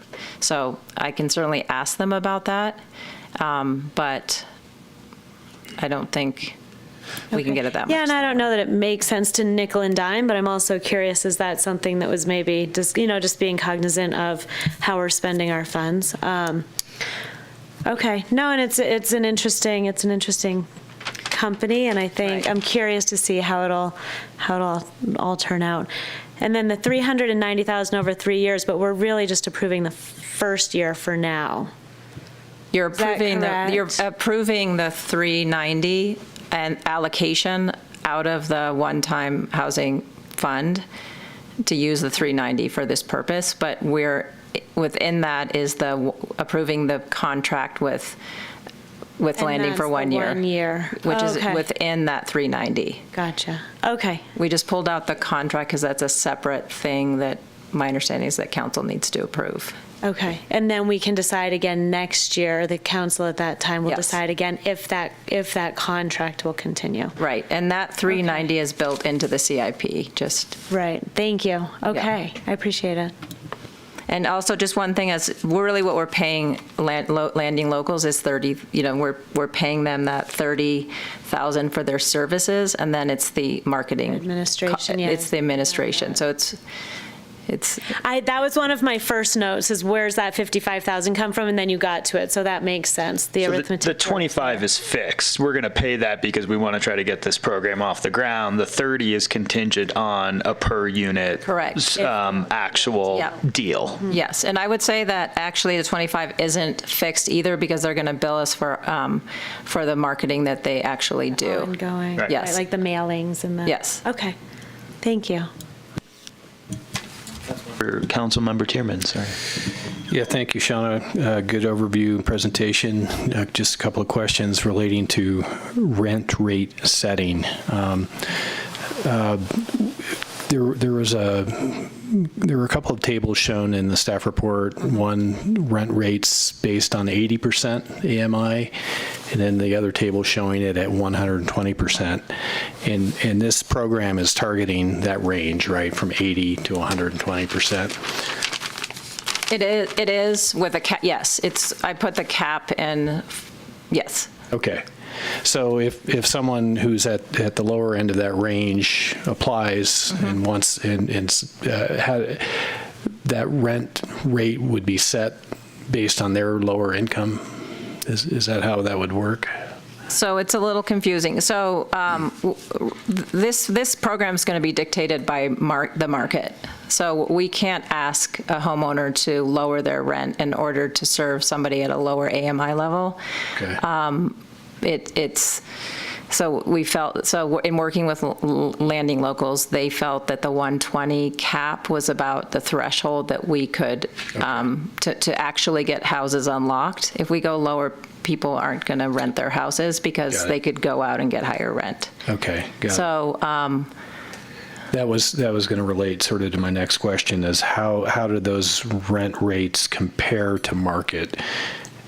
Like someone who does have a second home, for example, they're willing to rent it out for 12 months at just a market rate. How does that compare? Is it somewhat comparable? So yes. So it depends on the house, and we set those caps at what the town wanted, the 120, and then also checking with landing locals who's doing this every single day, and felt that we will be successful at those rates if there's a person that wants our particular set of services on top of that.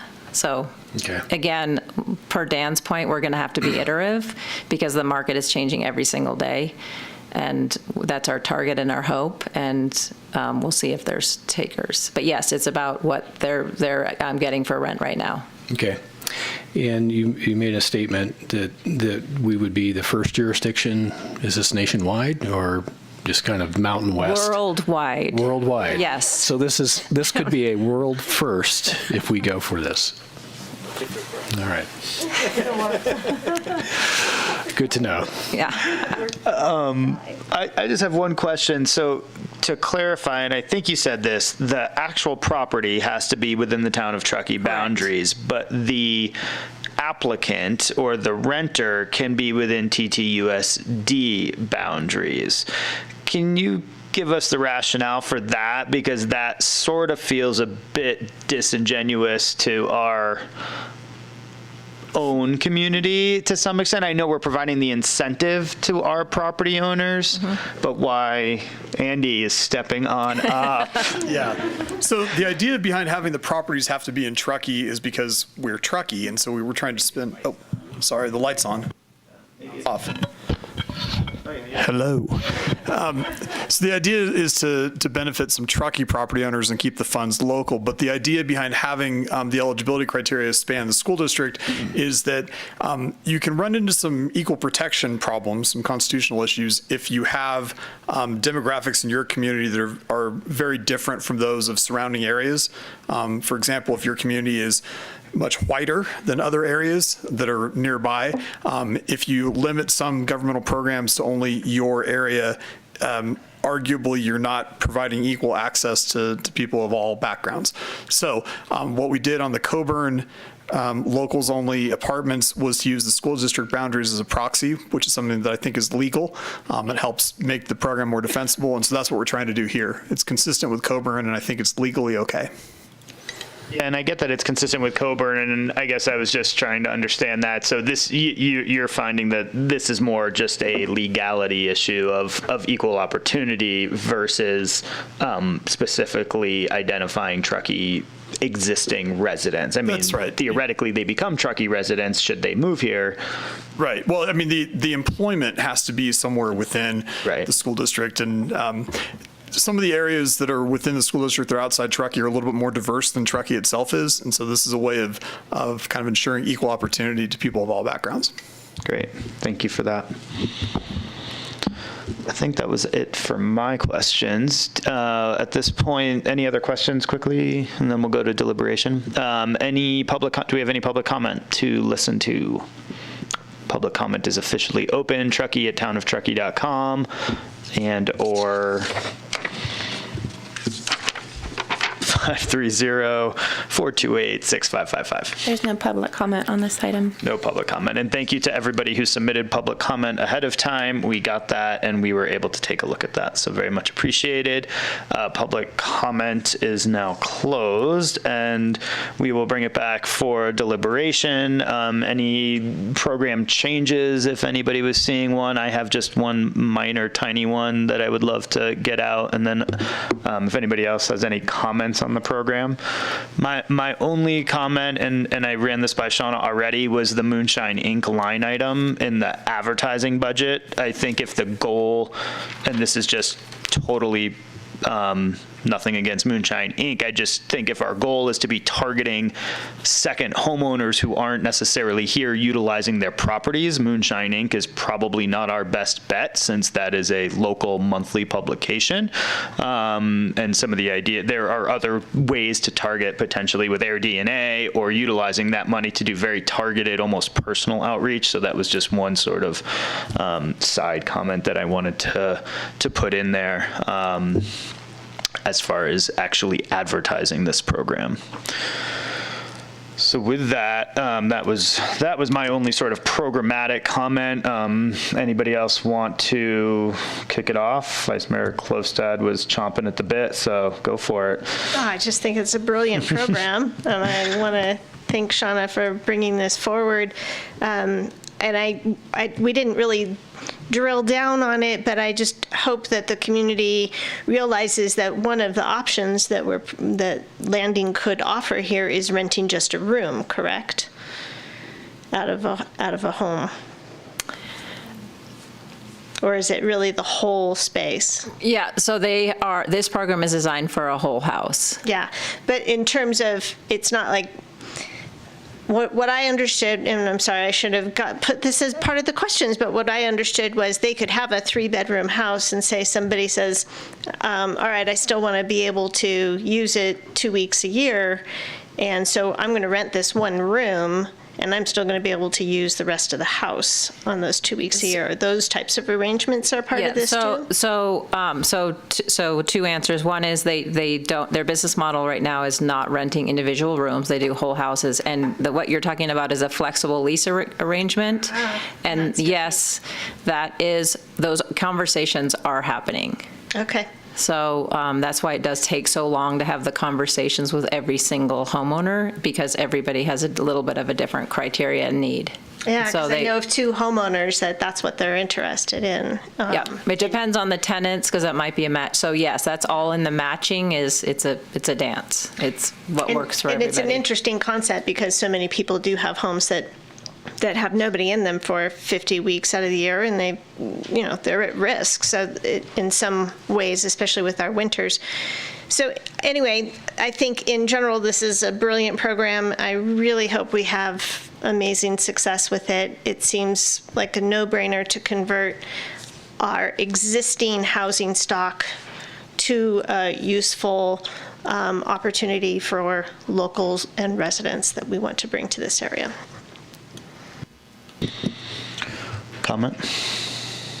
Yeah, we're in deliberation. Deliberation. Comments are welcome. I agree. I think this is very exciting. It's nice to see we're putting our money where our mouth is and taking some action. I'm excited for a year from now when you come back to the council at that time and report a tremendous success, and would like to just say maybe at that point, looking at things, one of the things I was thinking also is would it be possible to do a rent by the bedroom?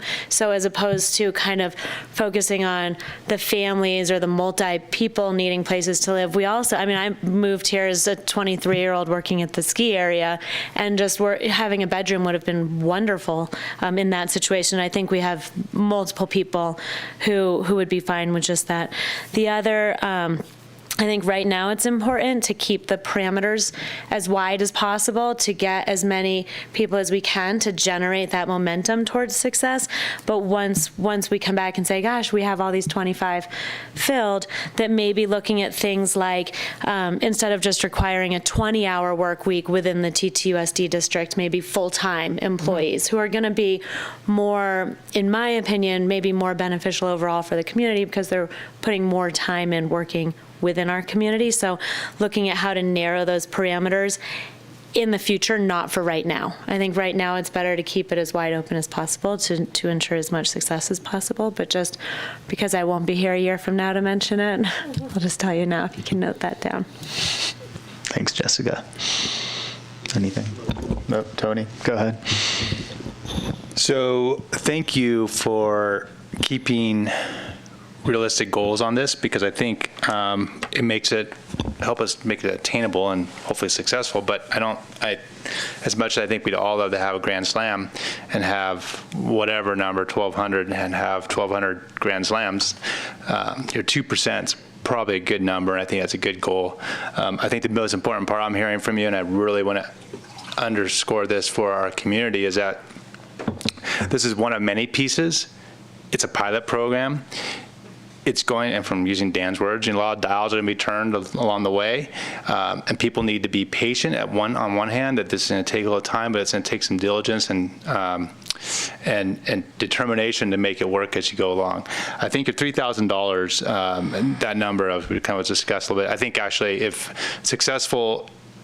Anything successful, sometimes you got to spend a little more than you maybe want to, because we like to have more money for more people. But sometimes you need to just put it out there, create the incentive, and get it going to get some ground, gain some ground, and make it happen. I think you're in the right spot there too. When I read through the whole report, I didn't have any questions because I thought you actually laid it out pretty well.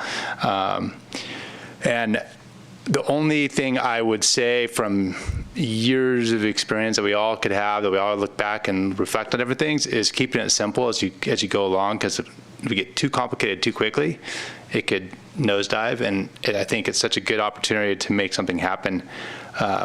Be, as you are successful, because we will be successful, be cautious and not take too big of a bite as you go forward. Keep growing it smartly versus going out there and trying to get everything to fit in there. So good work. I'm pretty excited to see how this turns out. It's been said before that there's no one silver bullet to address the affordable housing dilemma that we have in Truckee. I appreciate the creative thinking that went into this. I think it's exciting as well to learn that this will be a first worldwide. Or certainly in our area, so I think that's tremendous. I fully support the program as outlined, as well as the assistance from landing locals. It sounds like even though they're relatively new, they do have a track record, and one that was proven in a relatively short period of time. So I certainly support going forward with this, and am going to be excited to see what the results are. And as with Jessica, even though I won't be here a year from now on this council, I'll be excited to watch the reporting that comes in. So thank you. And I'll wrap it up. I have 1.5 things to say, I think, that haven't already been said, so I'll keep it to that. One is back in January, and I remember this, that one of my personal goals for this year was to work on programs to unlock existing units so that we're not building our way out of the housing crisis. So I look to this as just hitting the nail on the head, and hopefully it's successful, and we will continue to address it. But I'm glad that we're getting it off the ground this year and utilizing that general fund designation.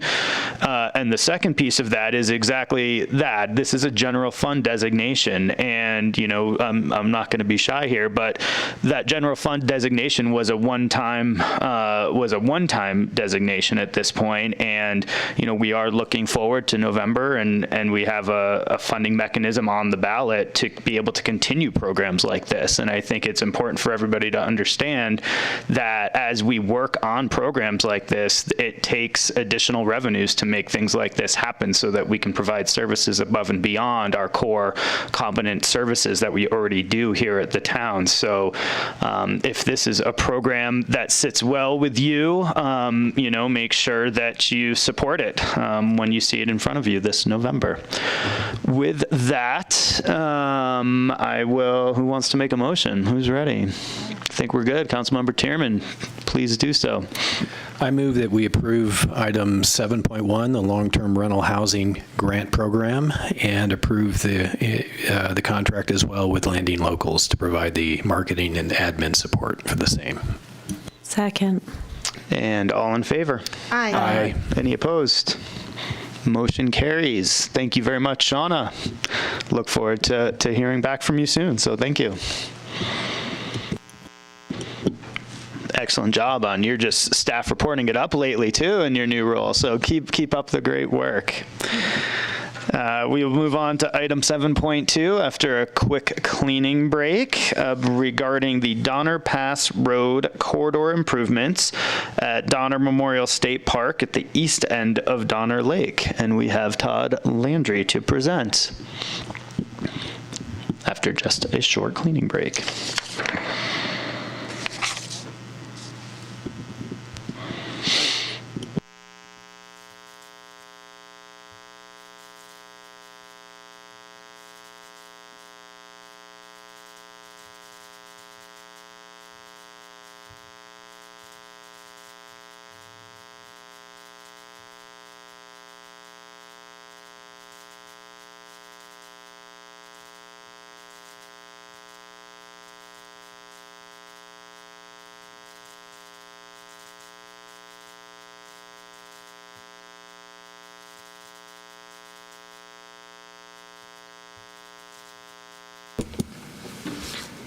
Okay, thank you, Mayor and Council members. Good evening. I'm here tonight to provide an update on the Donner Pass Road Improvements Project between Donner Memorial State Park and the east end of Donner Lake. The project location, as the title of the project implies, is located along Donner Pass Road between Donner Memorial State Park, the driveway, and the east end of Donner Lake, specifically the Truckee Donner Association Beach Club property. And as you can see on this graphic, you all know where it is, but it's south of 80 and along Donner Pass Road through there. So the existing conditions that are on site include informal on-street head-in parking. And I just wanted to also mention that the graphic on the slide, I wanted to say thanks to Vice Mayor Klostad that she did a video that she shared with staff, and I was able to take some still shots and use a couple of her slides for my presentation tonight. So this is actually a good still photo of pedestrians using the bike lane and part of the vehicle lane for access to and from their parked vehicles to the Donner Beach Club. So as the bullet here suggests, most pedestrians are either using the bike lane or the vehicle lane to travel in between their parked vehicle and their destination. It's It's also difficult for drivers as they back out of their parking area to see bicyclists and pedestrians, which causes a potentially unsafe situation. So the goal of this project would be to reduce those conflicts between the users, meaning the pedestrians, the bicyclists, and the vehicles. And this can be achieved by providing pedestrian facilities such as sidewalks and/or multi-purpose trails, and either relocating the existing on-street parking or reconfiguring it. I would note, because we did get several public comments tonight, that the existing Class 2 bike lanes are not proposed to be removed. They would remain in all potential options or alternatives that we're looking at to study further. So back in 2018, the town hired LSC transportation consultants to prepare a draft study for us, and as part of that effort, they collected data during the summer of 2018. And I'm not going to read this word for word, I'm just going to quickly summarize it. It's in the staff report that one of the things they looked at was they took counts of vehicles, pedestrians, and bicycles, and they also looked at parking utilization rates. And what they found, which is kind of intuitive, is the highest utilization rates are in the Beach Club parking lot, as well as the shoulder areas along Donner Pass Road in the vicinity of the Tahoe Donner Beach Club. And then the next highest utilization is in the Donner Memorial State Park lot, and then lower utilizations as you get further away along Donner Pass Road shoulder near the near the Donner Memorial State Park entrance. So during one of their counts on a Saturday in 2018, they counted 930 vehicles, 110 pedestrians, and 33 bicyclists as a representative, like, peak hour volume count. They also did a survey, which was a survey that they put on drivers' windshields. The drivers would fill them out and put them in the mail. They were postage paid. So as you can see, some of the stats here, about half of the folks surveyed were either a guest or resident of Tahoe Donner. About 51% of the people parked along Donner Pass Road because it was the closest, whereas 21% said it was because they wanted to bring their dog to the beach, and 16% said to avoid fees. There was some other, like 7% was to ride their bicycle, and there was some other miscellaneous reasons. The average time per visit was 2.5 hours, with only 12% staying more than 5 hours, and the average travel group was 2.3 people on the weekdays and 3.1 people on the weekend. And then they also looked at collision data in the last 10 years, and what they found was there were 9 collisions in 10 years. 4 to 9, or 44%, involved a bike or pedestrian. When you compare it to statewide averages, that's less than half of the statewide average, but I would argue that any collision with a pedestrian or a bicyclist is, something worth trying to fix, even if it's, compared to the state average, is much lower. We have heard from locals commenting that they see a lot of near misses routinely when they're out there riding their bicycles or walking along the shoulders to access the lake. So one of the things that the LSC study recommended was to look at a off-site parking lot, and this example here was one of like a couple of different options that they proposed to reduce conflicts by just removing the parking off of Donner Pass Road to an off-site lot. So when the town met with the state park staff, they indicated they were not interested in expanding parking onto their property. And some of the reasons they said was that their on-site parking generates revenue for them, and they'd prefer visitors to park in their lot and pay them. And they also think that by having limited parking, it would help control the overuse of the properties that are out there. They were also not in favor of additional off-site parking being provided anywhere. And we mentioned to them that this summer there's a project, as you can see in this lower right-hand part, there's a trail project being constructed between the Coldstream roundabout that's being proposed and the Donner Memorial State Park driveway. So along the south side of Donner Pass Road, there's a Class 1 trail being constructed, which is going to eliminate that on-street parking. So just wanted to mention that. So next, another option in the LSC draft study was to look at converting the existing parking that's out there, the head-in parking, into parallel parking, which is better because you're not backing out into the bike lane or into pedestrians. So we looked at that option, and that option was actually presented to the Tahoe-Donner board back in April. And I forgot to mention, there's also, as part of this parallel option, we were proposing a turnaround on the west end, which is this little bubble. So the reason for that would be to try to encourage drivers to use a specific location to do their U-turns, thinking that folks coming westbound would want to do a U-turn to park in the parallel spaces, and if you provided a location that they could all turn around in, it would be better than having vehicles doing U-turns all over the entire corridor. So that was the reason for that. Anyhow, the Tahoe-Donner board was concerned because what the study showed was there was approximately a 43% net loss in parking by converting the existing head-in angled parking into parallel spaces. And they didn't have a strong interest in using their TSSA 1 funds for improvements where there was a significant loss in parking supply. So therefore, recently, the town staff met with Tahoe-Donner staff to decide, do we have any other ideas how to proceed? So we met out there on site and we looked at the situation again. And one idea that was discussed was to use something called back-in angled parking as a new option. So the way back-in angled parking works is you pull up to the space, you back into it, and when you back into it, you have visibility to see pedestrians and vehicles. And then when you leave your parking space, when you're ready to leave for the day, you can look and see if there's any pedestrians or bicyclists as well. So it's a much safer option than the head-in parking. So as I said, it's safer because you can see pedestrians and bicyclists when exiting, and this option doesn't result in a significant loss of parking spaces as compared to when you convert the head-in spaces to parallel spaces.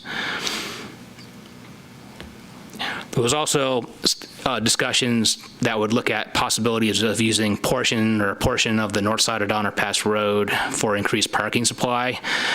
This happens now informally. However, we think if we formalize that, there could be issues with pedestrians crossing the road, and we did note there's some wet areas out there that would have to be looked at. Just for reference sake, this is a snippet of a back-in parking area that LSC provided to us. They worked on a project in Bridgeport, California, along US 395 in downtown Bridgeport that uses back-in parking. And from what I understand, there are other municipalities in California, Bakersfield, to name one, Carlsbad, and Oceanside, that have used back-in parking. And I think in Washington, D.C., near the Capitol building along Pennsylvania Avenue, there's also a section that uses it. So, but I think we'd be the first one in this area to try it out if we ended up going with this option.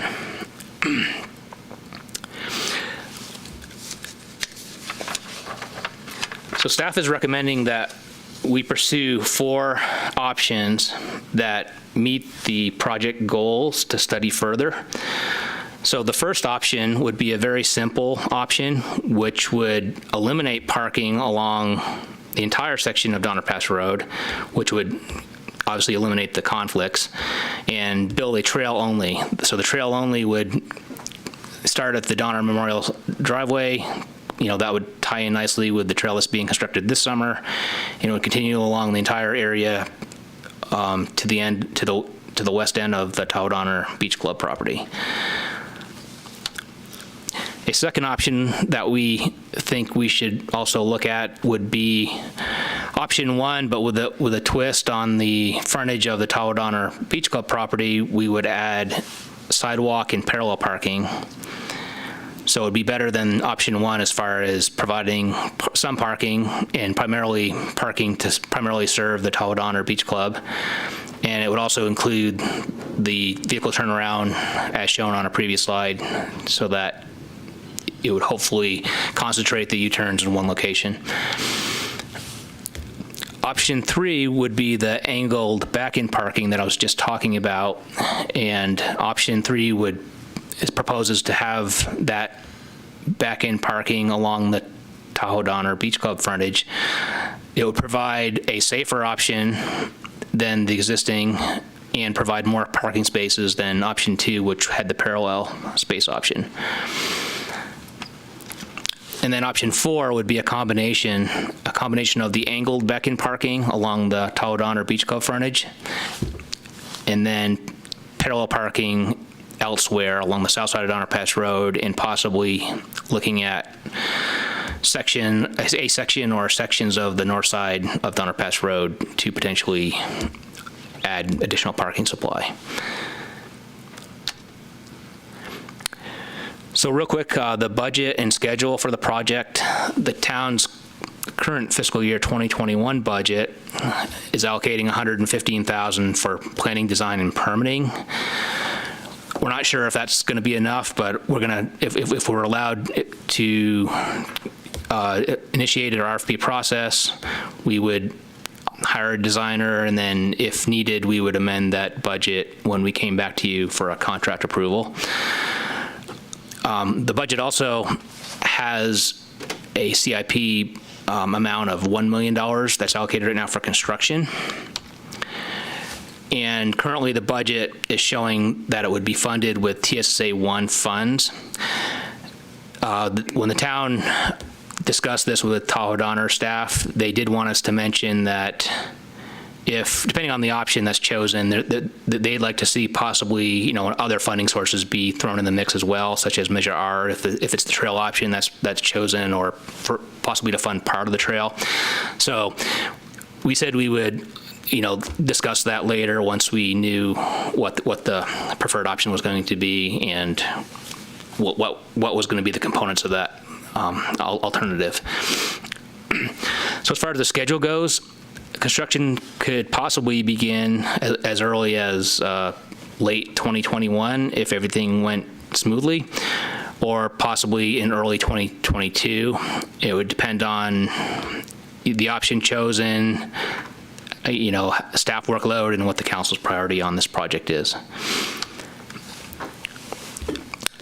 And this slide was just new as of today. I went onto the website, and what I counted was we had 14 public comments as of about 3 p.m. this afternoon, and 13 out of 14 were in favor of doing something to make the corridor safer for bicyclists.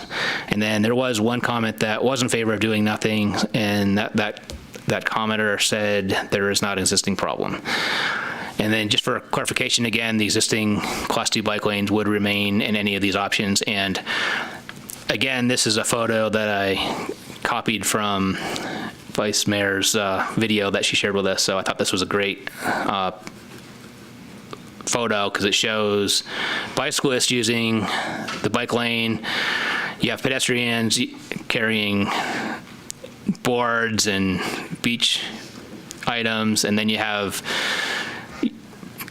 cars parked off into the shoulder. You have vehicles crossing the double yellow. So it's a great photo that kind of shows what's going on out there. Yeah, and then the paddle boarder turns sideways and the paddle board goes into the travel lane. Takes out a cyclist. Yeah, it's great. Yeah, and they're in the bike lane, in the eastbound bike lane. So finally, the recommendation that's in the staff report would be to authorize staff to initiate an RFP process, which would allow us to hire a design consultant to develop preliminary design alternatives for the 4 options that were outlined in this presentation. And the thought behind that would be doing a conceptual design on all 4 options, but then there would only be 1 or 2 once we figured out what the preferred option or options would be. That would be taken to the next level, which would be like a 30% design level with a cost estimate. And then from there, whittling down to an option that we would fully design and decide to construct. So with that, that's the end of my presentation, and then I'd be happy to answer any questions you might have. Thank you. I'll just offer a couple of follow-up comments. So what we've got here is an overflow parking issue. So we've got the Tahoe Honor Beach Club, and the on-site parking at the beach club is inadequate to serve all the people that want to drive to the beach club. So we've got a fair number of people, I think 30-ish% of the folks that are parked on the street are parking on the street because there isn't a parking spot in the beach club. And then there's another large percentage that's parking on the street either because they want to avoid paying for parking at state parks or because there isn't enough parking at state parks.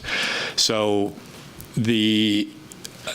typically, if there's an overflow parking issue associated with an adjacent property, we work closely with those property owners to understand, their interests as it relates to that overflow parking.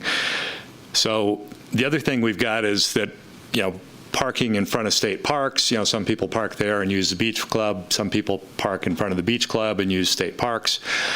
The interesting thing we've got here is the owners of the beach club want to maintain as much on-street parking as possible.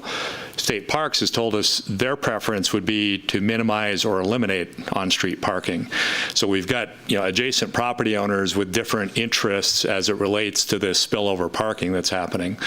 I think State Parks is looking at it from a perspective of less on-street parking will do two things, as Todd mentioned. One, maybe push a few more paying customers into their parking lot, but number two, potentially reduce the loading on their property, which I think they believe has gotten to a point which is beyond what they would see as being an optimal amount of activity on state parks. So when we went into this project, we were hopeful that we would, come up with options that align with all parties' interests.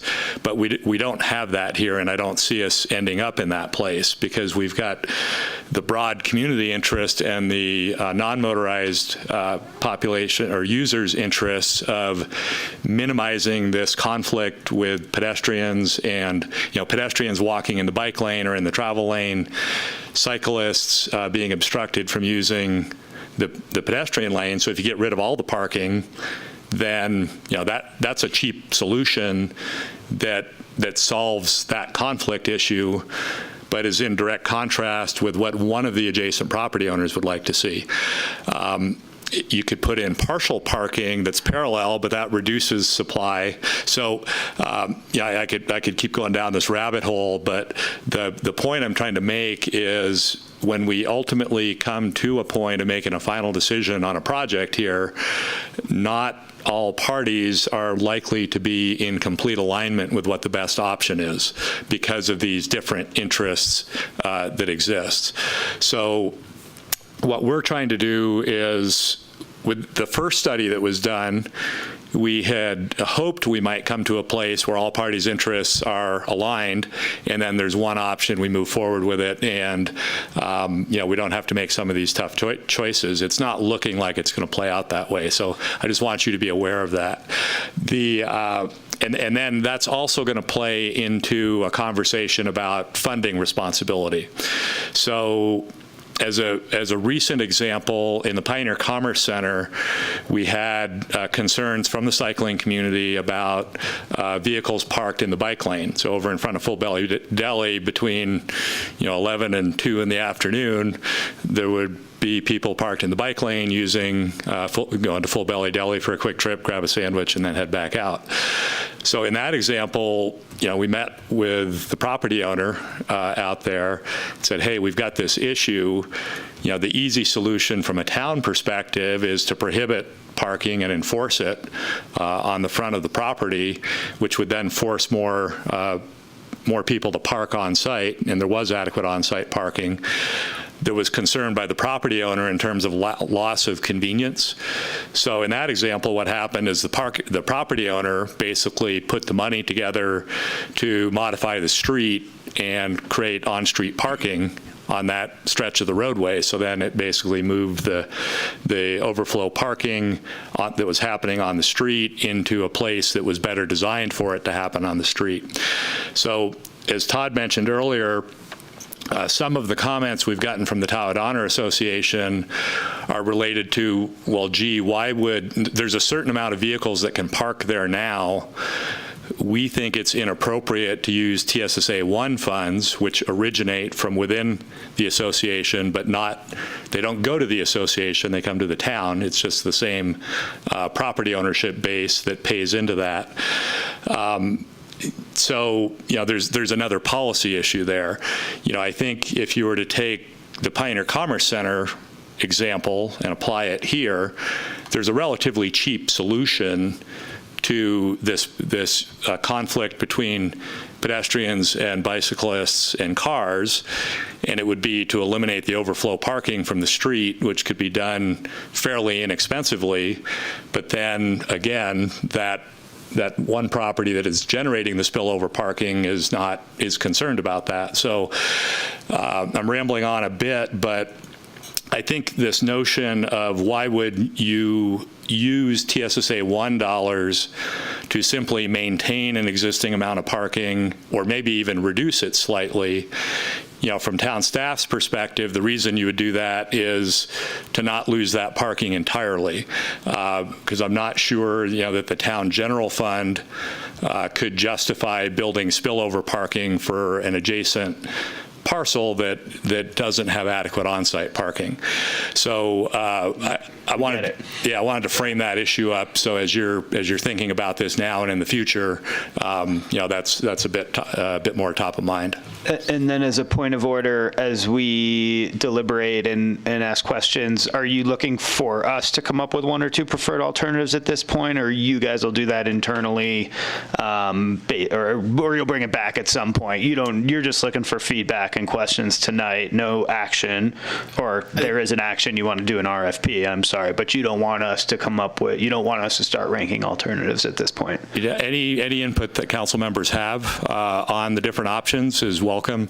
We think it'd be premature tonight to pick an option. Okay.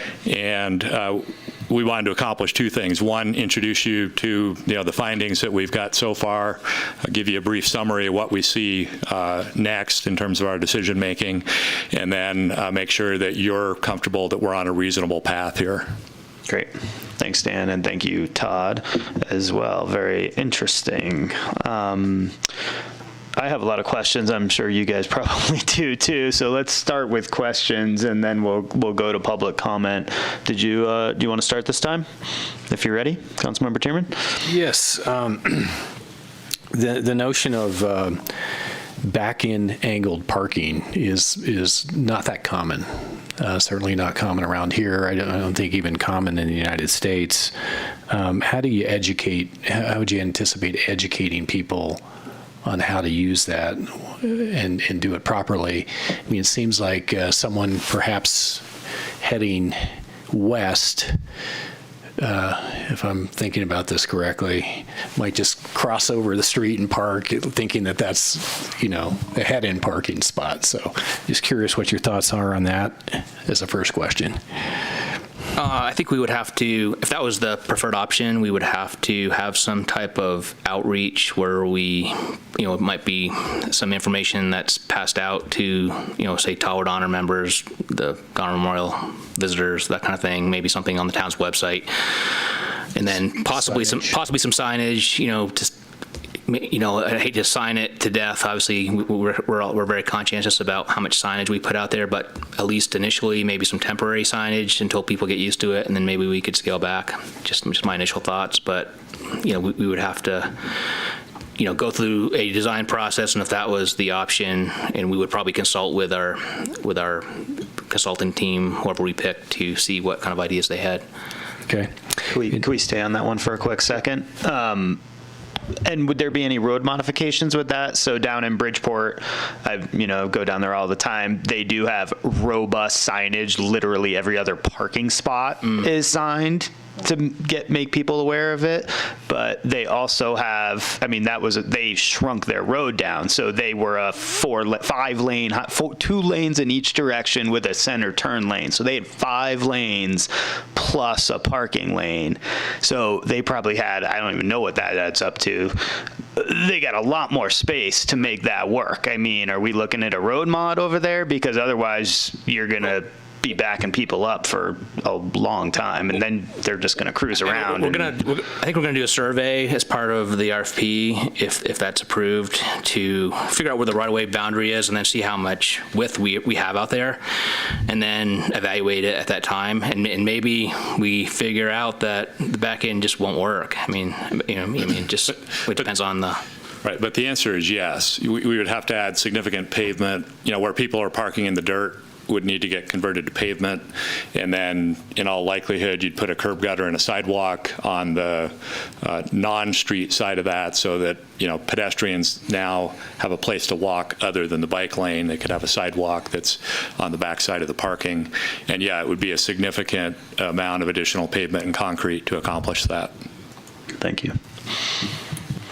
And then the work that's going on right now, creation of a Class 1 trail, and that's only to the entry of the state park. Is that right? That's correct. It's part of the PC1 project. It's an offsite improvement, so it would go from the Coldstream intersection down to the state park's driveway. Okay. All right. Let's see what else. The survey, and I'll take it that there's always a margin of error in any survey, states that about 28% of those surveyed are heading to the beach and 60% are heading to the state park. Do we have a sense of what that equates to? 28% equates to how many parking spaces would that equate to? Is that equal to roughly that parallel parking scheme?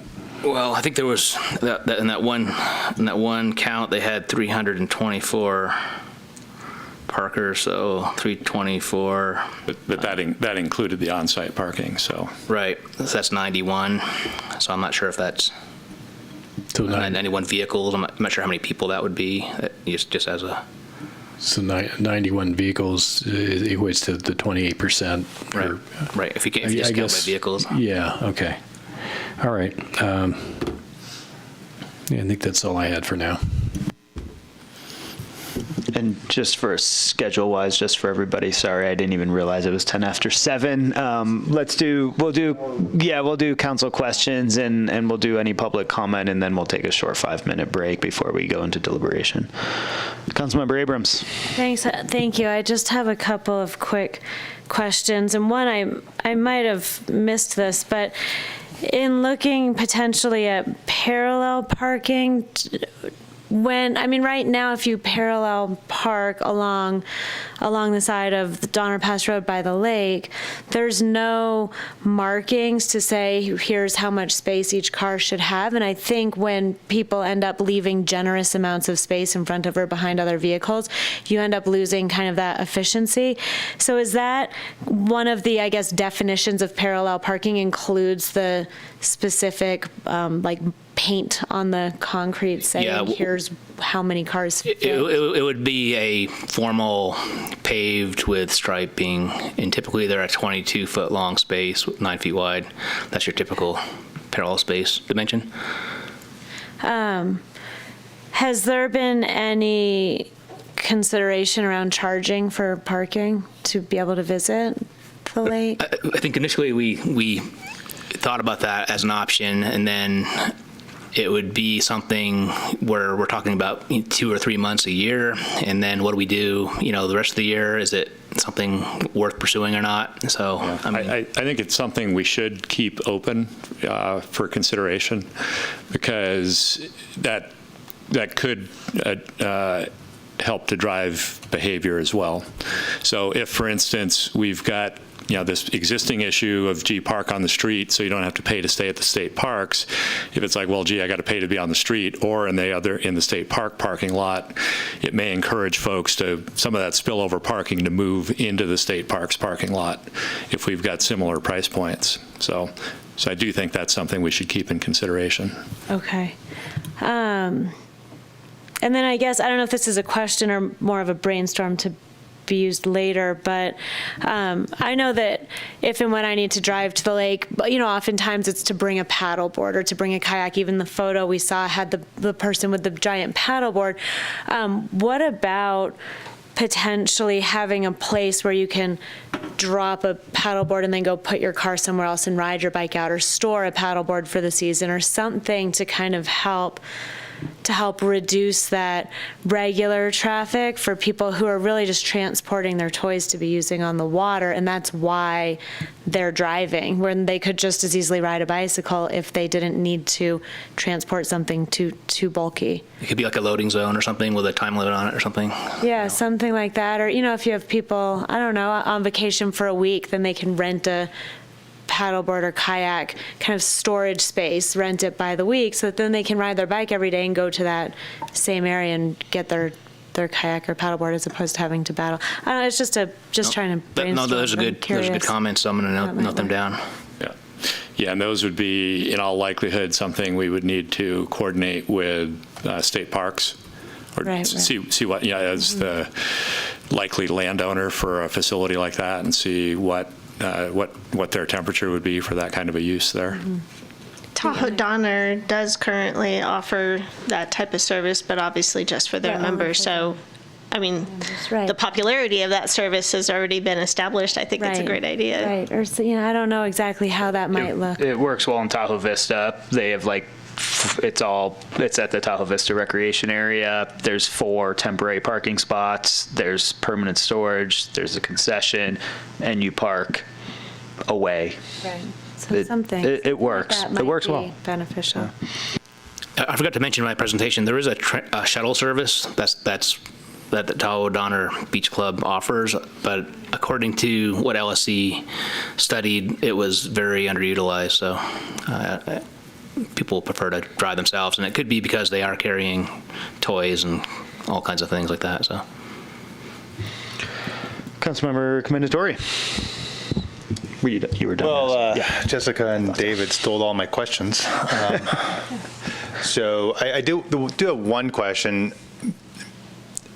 With speed, I mean, obviously, it's 35 miles an hour, I believe, on that part of the road. When 9 months of the year, it's not too big of a deal. Those other 3 months, it can be pretty dicey. Has that been considered as part of the solution, not by itself, but as piece of it? Yeah. So the notion of a temporary speed limit there that's lower than 35, makes sense, but right, or permanent. Yeah. So it has been considered. The issue we find is that speed limit signage is generally not effective at actually reducing speeds unless it's accompanied by heavy, ongoing, persistent enforcement. And we see that throughout town, where folks generally drive the speed they feel comfortable at, as opposed to driving the speed that's on the speed limit sign. And we could put Randy on the spot if we needed to. I know the engineering staff and police staff are routinely having those conversations and looking at the effectiveness of speed limit signage. And I think if the goal is to reduce the user conflicts that we see and hear about out there, that the likelihood that signage to reduce the speeding would solve that in a meaningful way, I think, is relatively low, even though it would definitely be the least expensive option. Sure. I guess, and that makes sense. Throw in there a temporary, not that I really want these, but temporary speed bumps that are removable, that are during the height of the season. Might be a way to force the habit to slow speed down. I don't know, but again, from a brainstorming idea, but it seems like it should be at least considered it somehow. And I totally get adding signs doesn't really help. I understand that part, which makes the question of adding signs to anything, even back in, might not work as well. But that's all my questions, since you guys stole them all. You would think, because of the conflict that's out there, that friction would kind of in a way be, traffic calming, in a way, but I'm not sure if that's really happening or not. I think it is to an extent, I mean, folks generally don't want to run into other people, and they'll generally slow down, but not everyone does, so, right.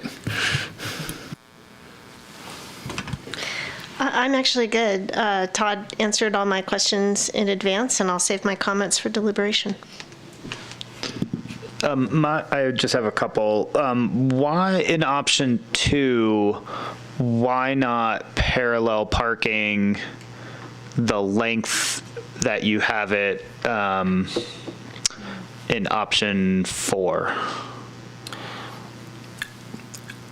I think it could be considered as a sort of a hybrid. I guess we were thinking, just to start with the basic and just kind of work our way up. So there could be a hybrid option where we look at, say, the entire length like in option 4, but it's all parallel parking, or would parallel take up less space roadway wise than the back end? Yeah, it would, right? Yeah, the back end parking would require about an additional 18 feet of pavement. Wow. And the parallel would require an additional 9, so about half as much. Right. And I think to answer your question, and just to reinforce what Todd said, the ability to mix and match some of these options would clearly exist, and I think we would, or the engineering staff would develop the options so that like cost estimates and individual segments could be parsed out. So if there was a desire to create an option 5 or an option 6 that is some combination of the best parts of the other options, we'd have the information to do that. And then, isn't the Class 2 bike lane going to start right where the trail's going to terminate from Coldstream? Is there a gap there? Currently we have continuous Class 2 bike lane from all the way, really from the town limit, right, over out at the west end of Donner Lake, all the way to downtown Truckee. Right. So we think that it is absolutely critical to maintain that continuity and not have this be the one area where we don't have a section of Class 2 bike lane. And so so I guess what's the point? So I guess is the point of option 1 to take people who are just walking from like the Coldstream area, from like that what is soon to be that neighborhood, and get them out of the bike lane, but not have them walk through the park. So it's just sort of like a weird side of the road trail. Kind of provides an option to be off the road entirely. Right. It's without a sidewalk. It's the low cost option. Because it's DG or dirt, or it's just graded, and we're not building curb and gutter, sidewalk, et cetera. Exactly. Okay. You're not doing the roadway widening for the parking, the curb gutter, the sidewalk. Right. You're just eliminating the parking. Here's some dirt, walk on it.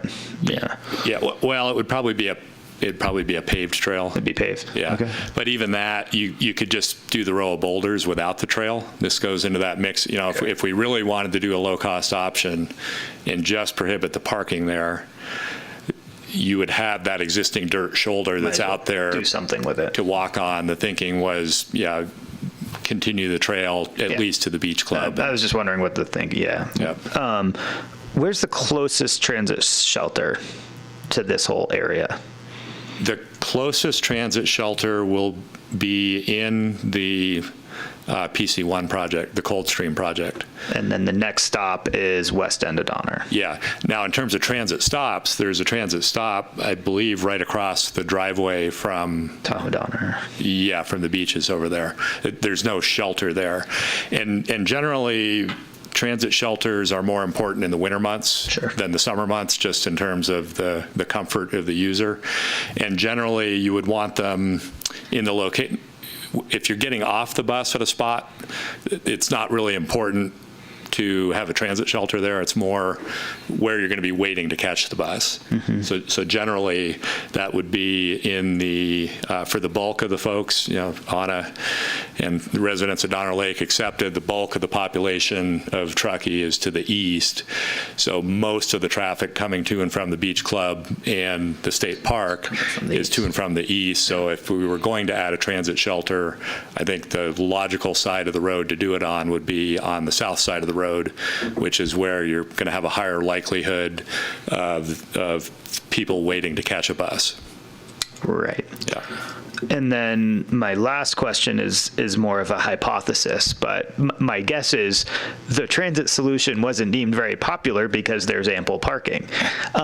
Should there be no ample parking, does that change our or does that change what we might foresee in a crystal ball of people being more inclined to use a Tahoe Donner shuttle or a, drop-off loading zone types of scenarios rather than go through all of this just to create a little more parking for a private beach club and folks who want to skip out on paying their fees to the state park? Yeah, it would tend to force a mode shift. Right. Yeah.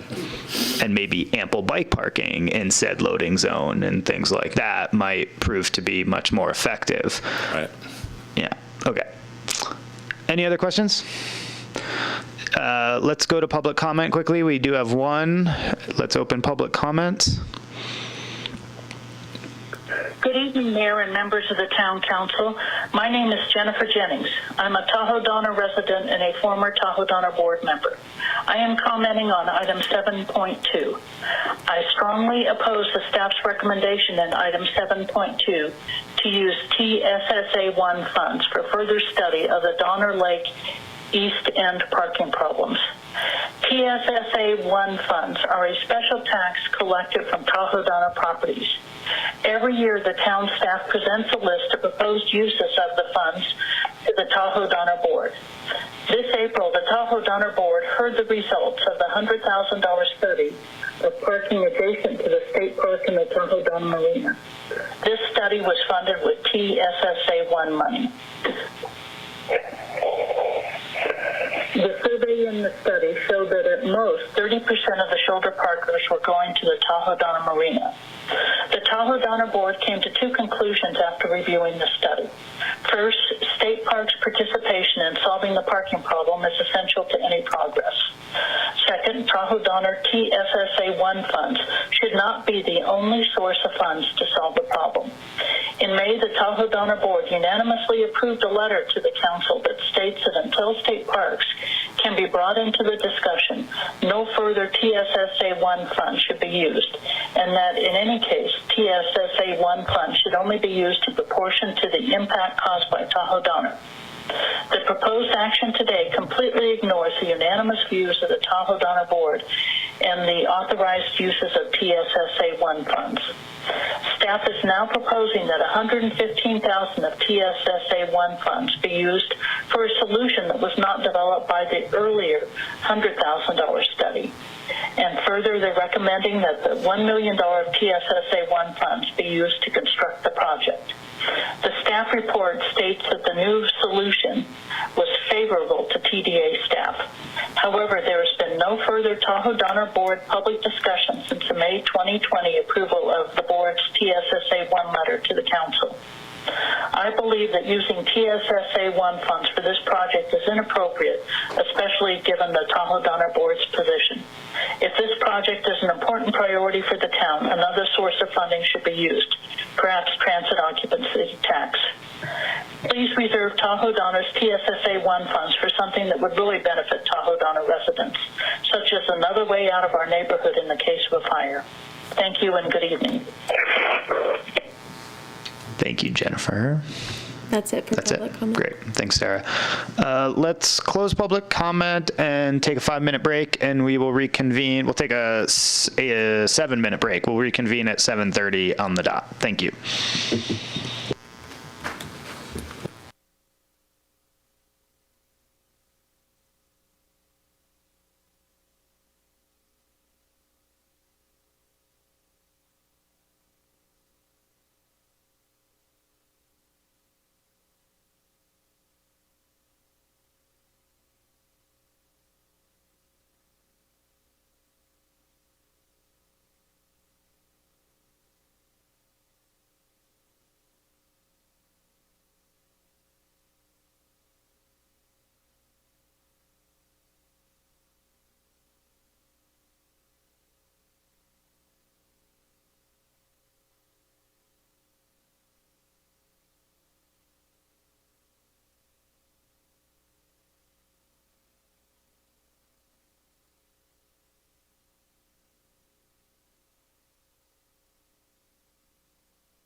I'm not doing a good job keeping us on schedule. I apologize. 7:32. Tom, we're good?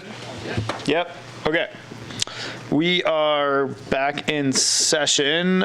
Public comment is now closed, and we're moving into deliberation. Maybe just a quick clarification. I didn't see it, but just to confirm that I didn't see any correspondence or notification from the Tahoe Donner Board as it relates to our agenda item tonight. They didn't send a letter or anything like that, and I appreciate Jennifer's comments. She's a former board member at this point as well, right? Yeah, that's correct. We got a comment. It wasn't intended as a public comment, but a comment from a staff member indicating that they thought that their board may have some concern with the use of the TSSA 1 funds, but that their board hadn't met to officially say that. Got it. Yep. Okay. Thank you.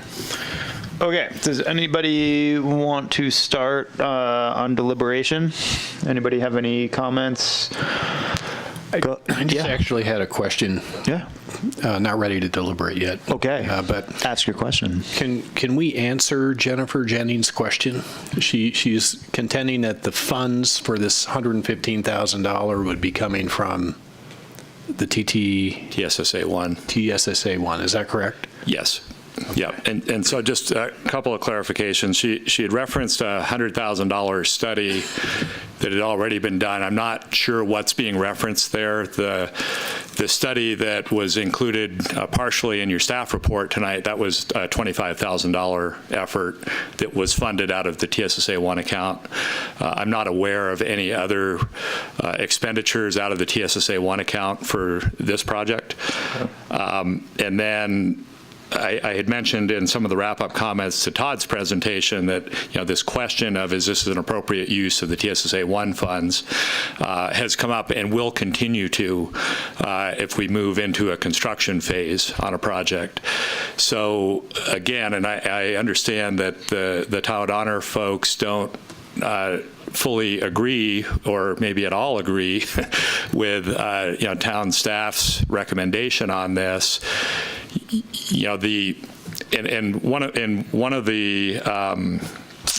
of the terms Jennifer used in her comment was the solution to the problem, and I think therein lies part of this difference of opinion. I think from the Tahoe Donner Board's standpoint, the problem is we need more parking, or we need better parking. I think from our perspective, and that's from a perspective of an adjacent landowner who relies on the right-of-way for overflow parking to meet the parking demand of their use. From a standpoint of a pedestrian or a cyclist or a general resident of Truckee, the problem may be viewed differently, which is there's this competition for space by different user types, and the overflow parking is what creates that competition for space. So I think from the town's perspective, we're looking at this as a desire to reduce user conflicts. I think from the association board standpoint, they're like, yeah, that's great as long as it doesn't reduce parking. And so I think there's two different perspectives on what's the best outcome here.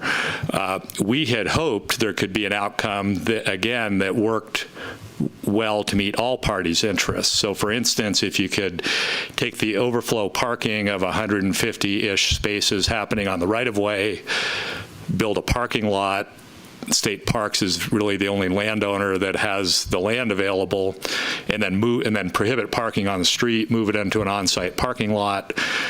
That could have been a solution that made good sense from the town's perspective, met Tahoe Donner's goals. However, State Parks, as the landowner, isn't interested in that solution.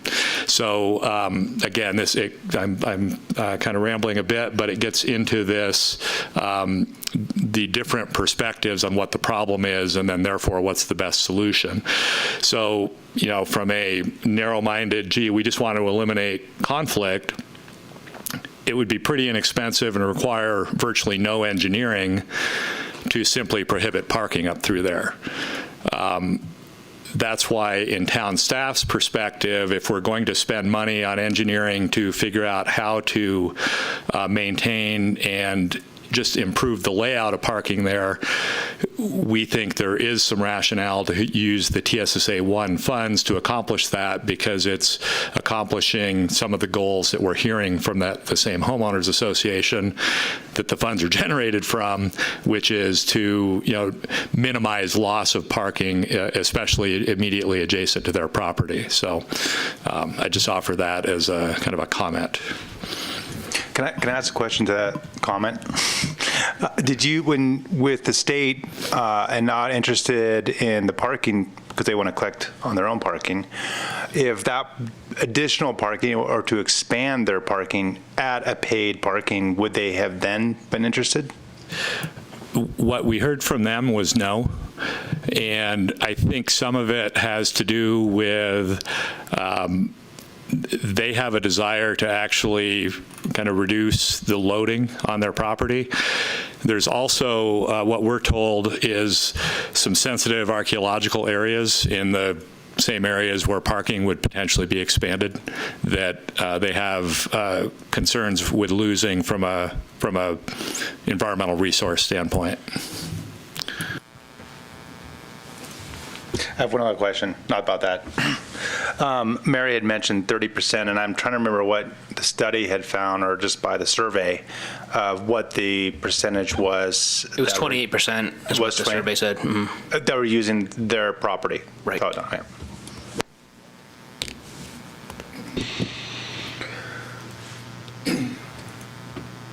Seeing if anybody would like to jump in on deliberation, please do. Otherwise, I would be happy to kick us off. I have no problem starting. Go ahead. So I see the dilemma as a user, and one of many near misses on my own, being the cyclist. I see the problem very clearly. As a driver coming through there, particularly in crowded times, I see the problem. So it's very much there's conflict. There's no question in my mind. And I think it's prudent to do something. I don't think doing nothing is the right answer. The back end sounds great. It's pretty innovative. It's kind of cool idea. However, when we brought roundabouts here, that was hard enough. And I just don't see it working in a congested, narrow area where people have to be able to give space for someone to stop and back up when we're already going slow, and they're not doing that, and you can't back up because the guy behind them can't. I just see a lot of problems with it, at least in that location, as much as it's a pretty cool idea.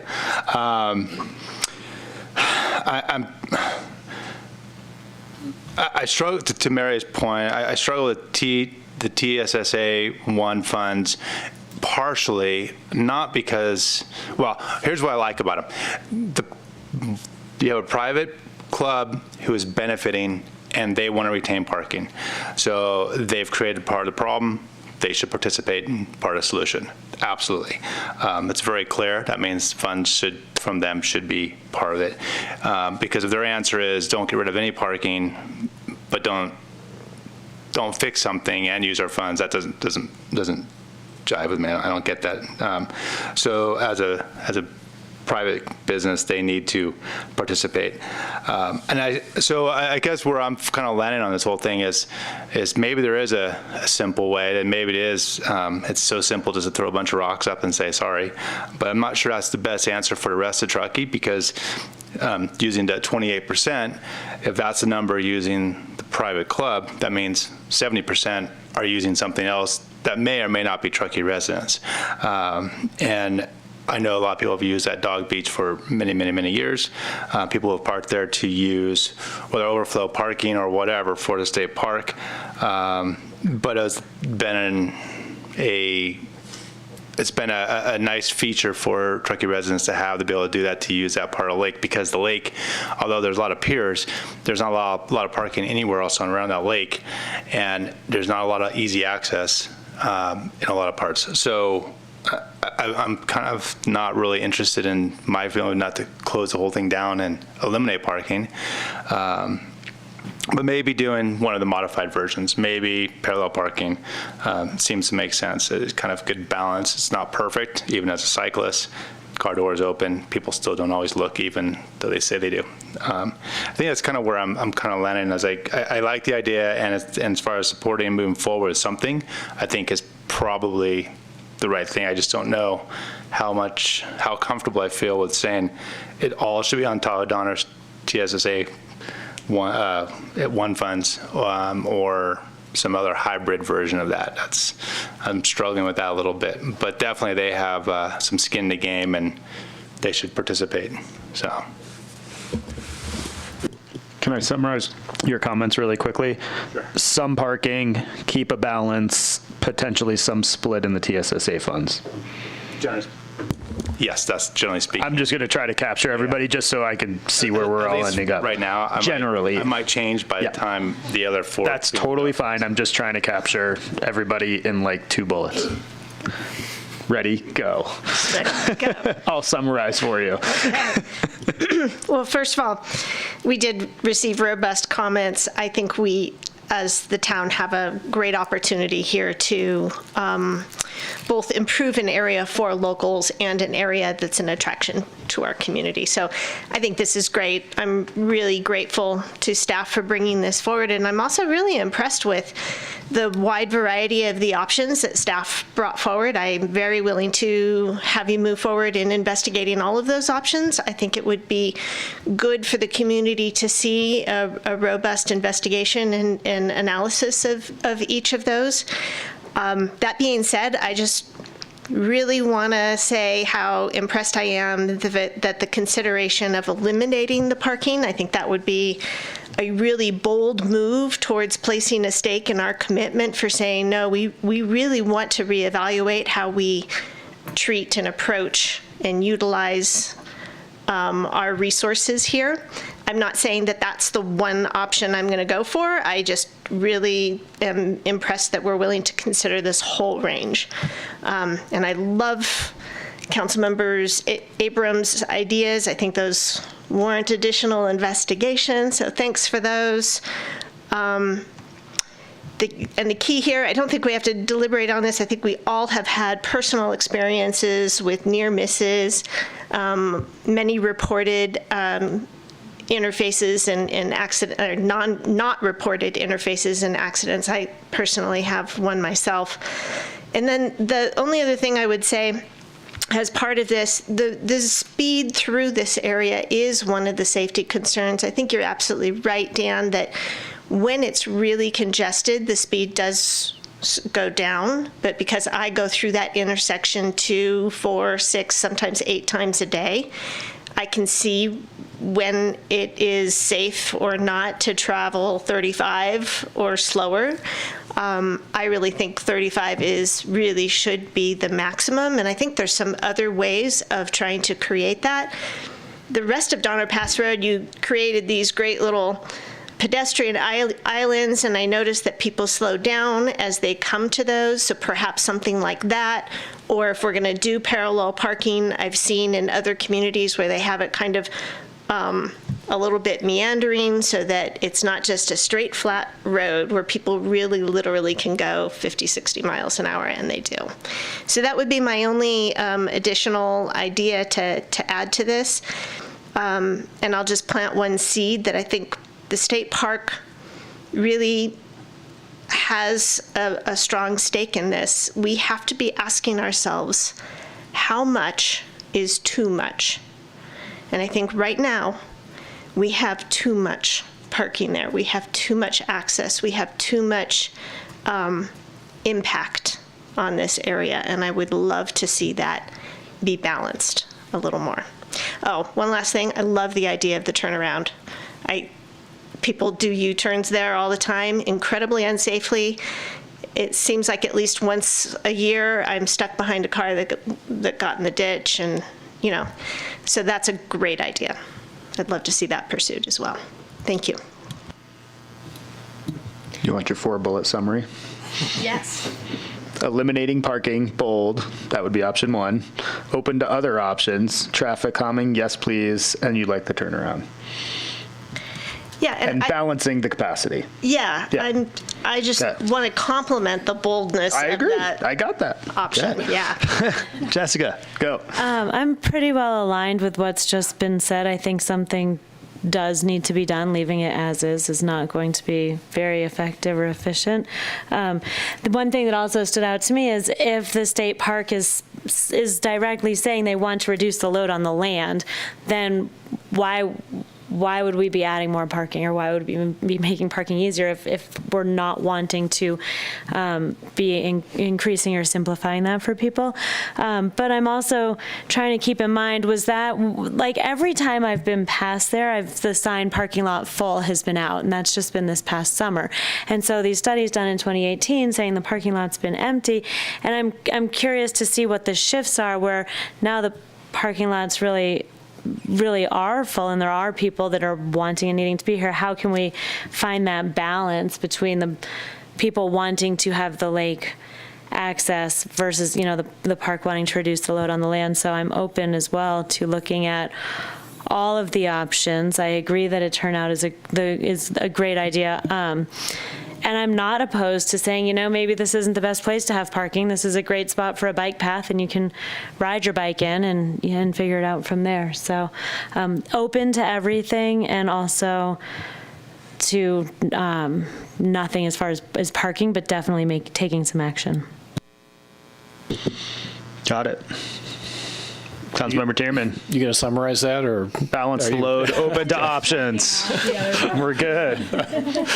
All right. Well, trying to keep everybody on task here. Yeah, Come on. Yeah. I'll keep it going. brief because I think my thoughts have been expressed already. I think the biggest reason to move forward with hiring a design consultant and exploring these alternatives is conflict, is all about conflict resolution between pedestrians, cyclists, parking, etc. I agree with Tony, and I think taking to heart the comment from Jennifer Jennings, I'm not sure that this should be 100% on the the TSSA, because this ultimately the solution that's selected is going to be, as you've articulated, addressing multiple considerations, state parks, the town as a whole, the beach club, et cetera. So I think we need to think a little bit more about the funding and a possible split there, maybe some sort of a cost sharing. And I don't know about state parks and their posture towards sharing in cost to address an issue that clearly they have a huge stake in, given the number of the percentage of people who are parking who are actually going to use the state park. But anyway, I think that should be an important thing to think about and address. What else? So bottom line is I would be in favor of moving forward with this process. Right. So a suggestion I could throw out for council's consideration on the funding conversation is if we can go out, get an RFP for the design services that we just described. When we bring that contract back to the council, that's when we're going to be making a monetary commitment to pay the consultant team, and that's when we're going to need to know which bank account the money's coming out of. So in our current budget, it's 100% TSSA 1. So if we're looking at some other funding source, then what we would need to do is a budget amendment to bring in another source of money to match to some degree the TSSA 1 funding. I think we could consider that, if it's a desire of the council as a whole to do so, as a part of that contract award discussion. And then that would provide additional time for the Tahoe Donner Association to weigh in on that topic, and for you to think about it a little bit more. Yeah, and I think so. let me maybe wrap this up. I agree. Let's proceed. I would throw out, I'm totally fine with, if we are going to continue to have some sort of parking there, initiating a paid parking scenario of some sort, and or some type of seasonal treatment, both in the roadway traffic calming and or through a paid parking structure. And or then we could trade off, if we decide to fund a portion of that, either out of transit, out of the parking district, and or potentially even out of a sustainability designation. And the reason why I say that is I think we should add an option, building off of what Jessica was really talking about, which is a loading zone with very short-term parking with opportunities for dropping off gear for the day or whatever it is, and you have your bike on the back and you go and you park somewhere else. Obviously, we need to have some sort of designated parking. I don't know, what that necessarily looks like, but, I think that's to me, that's, goes back to that hypothesis of if we reduce the parking, the transit's going to get used. People want to be there regardless. So if there's no overflow parking, then all of a sudden we have a transit option, and or we're reducing vehicle miles traveled. We're doing so many other things by actually eliminating that parking that put us further down that path to reducing reliance on the automobile. So if we are going to continue if we're going to continue to talk about those things, I think there has to be a solution in here that addresses the real reason why people are parking there, which is, and the real reason why they're not using transit, which is they have a bunch of stuff, they don't want to take a bus, but there's no real incentive not to drive. Right? So we have to look at it from those perspectives. The only other piece that I would add to this is, I think the most affordable option that our state park offers is the seasonal state park pass. And, I just don't think a lot of people know about that. But for a year, for $75, you can enter the state park at any time as long as it's not full, and drive on in, right? So from that local user percentage, I bet you 80% of those users don't know that exists, right? So I think it's a combination of helping people understand what options they have. If we go to the no parking route, people are going to get all bent out of shape. We're going to hear it. But there are solutions out there. So I would prefer us to add an option that has that sort of loading zone mentality, and really look at that. And then that, to me, becomes our portion of this study, basically, to some extent. Other than that, I think you've probably heard enough consistency from all of us. The back end's just not going to work there. I like that concept. I just don't think that's the right place for it. And maybe that option 4, maybe it's parallel parking the whole length. I don't know what that looks like, but personally, I think we should eliminate the parking and or just do it on option 2 in that very specific way, and then let TSSA fund the whole thing. But so, since I was first, I have follow-up question to actually what Dan said. Kind of, first of all, I think you need to make sure we include, if we're going to talk about a drop-off, that Jessica's idea of some sort of storage, because that's really that goes back to the crux of the problem when you're talking about paddleboards. The drop-off thing, you're not going to leave your paddleboard there by itself while you go park your car and ride your bike back, right? That's just not going to happen. So if we're going to entertain that as an option, there has to be some way to facilitate that. The other thing, Dan, my question was, and kind of what David brought up, but since the park department or state parks was not interested from a expanding use, if they want to reduce use, would that change their game as far as participating in both the study costs if they knew that the outcome would be at least some level of reduction of parking for them to help facilitate their own goal, if not even more than that? Would they then come to the table? I think if the question is, could we convince state parks to invest money to help pay for the design of this project, I think it's highly unlikely. I was going to say state parks is barely able to operate with their state budget. So the likelihood they're going to put any money into long-term planning that's not already in their long-term plan, I don't. So this is a little bit of kind of like trying to talk it through a little bit here. So, okay, but no, even in the idea that they are going to be gaining additional parking in their own usage because they want to be paid parking, that'd be one. Or if not, and if we came up with an idea, even if it's minimal, but they are a stakeholder, and it wasn't going to be reducing parking, and there's still whatever the cost is going to be at the end. As a player, the reason why I'm saying that is because if they have something to lose, or gain, in this case, we can a clear gain to make it easier, even if it's a nominal amount, to make it easier, both, because I don't believe this should all be on Tahoe Donner. I mean, I think I get the ideas, I get the thing, but it's not all their problem. Yeah, and I think staff heard that, and when they come back with so I think if we're comfortable proceeding with the RFP right now, then that's when they're going to come back for round 2 on that funding piece and present to us a package that addresses the issues and splits up the cost as best as possible.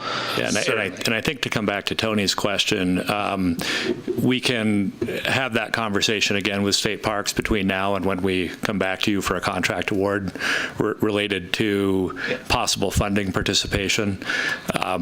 I just didn't want to leave you all with an unrealistic expectation, because I know in the past when we've asked them about it, they said, this isn't. If you guys want to close the parking, that's fine. If that's cheap, doesn't require us to pay anything, we're good. We're good with that. So that's been the general feedback we've heard, and sometimes things change. The good thing is, state parks they're land rich, right? But cash poor. So, whether, this notion of, storage of equipment and those kinds of things on their property that may be less intensive from a resource impact standpoint, smaller footprint, kind of walk in, not large areas of pavement, whether they're open to being a player in that realm. We haven't asked them that question yet. So. Right, and I think if there's an improvement to the environment for them from that perspective, that maybe they don't have it in their own budget, but somebody else might within the state to help reduce usage on a state park property to enhance the environment. So there's probably other ways that it could be sliced, and my goal here is to make sure to get all the ideas on the table. Great. How about do you want a motion? Yes? That'd be great. Okay. If you could. Councilmember Commendatore, authorize staff. Would you make our motion? All right, so I'll make a motion to authorize staff to initiate an RFP process to hire a design consultant to develop preliminary designs alternatives. I'll second. And all in favor? Aye. Any opposed? No. Seeing none, motion passes. We look forward to your work in 3 to 9 months. Yeah, we'll be back in probably a couple months. Some point. To hire the consultant, right? Sounds good. Thank you. Thanks, Todd. Thanks, Dan. Nikki, item 7.3, fee schedule update. Nicole Casey.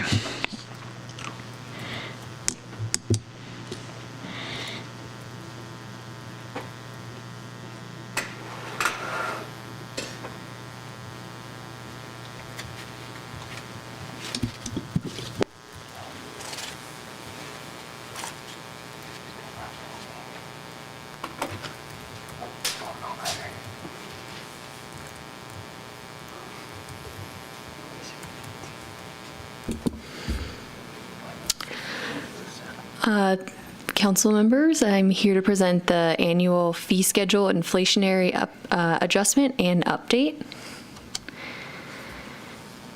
The inflationary index for fiscal year 2021 is 2.9%. We base that on the consumer price index for San Francisco, Oakland area from February 19 to February 20. The data is only available for major cities, and that is the closest major city that provides that they provide a CPI index for, which is why we use it. I'm going to go over the notable changes that we included. In building, we added smaller project thresholds for 3 different project categories: the dwelling conversion, dwelling custom, and storage to living.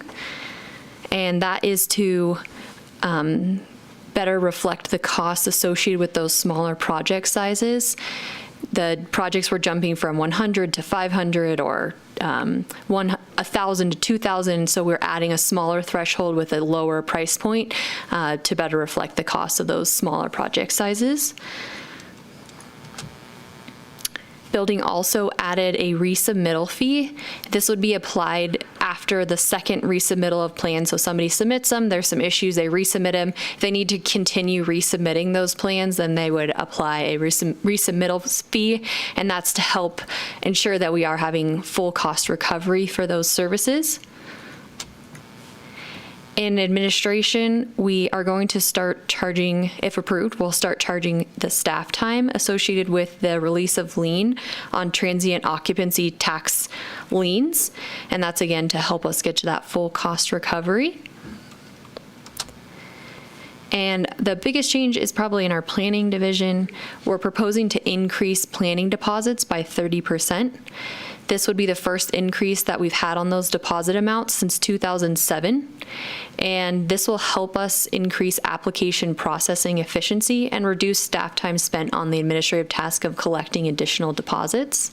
This seems like a big change, but if you think about the fact that it hasn't been increased in 13 years, you kind of see that it's not as extreme. Additionally, the amount that we charge to the projects is at actual costs.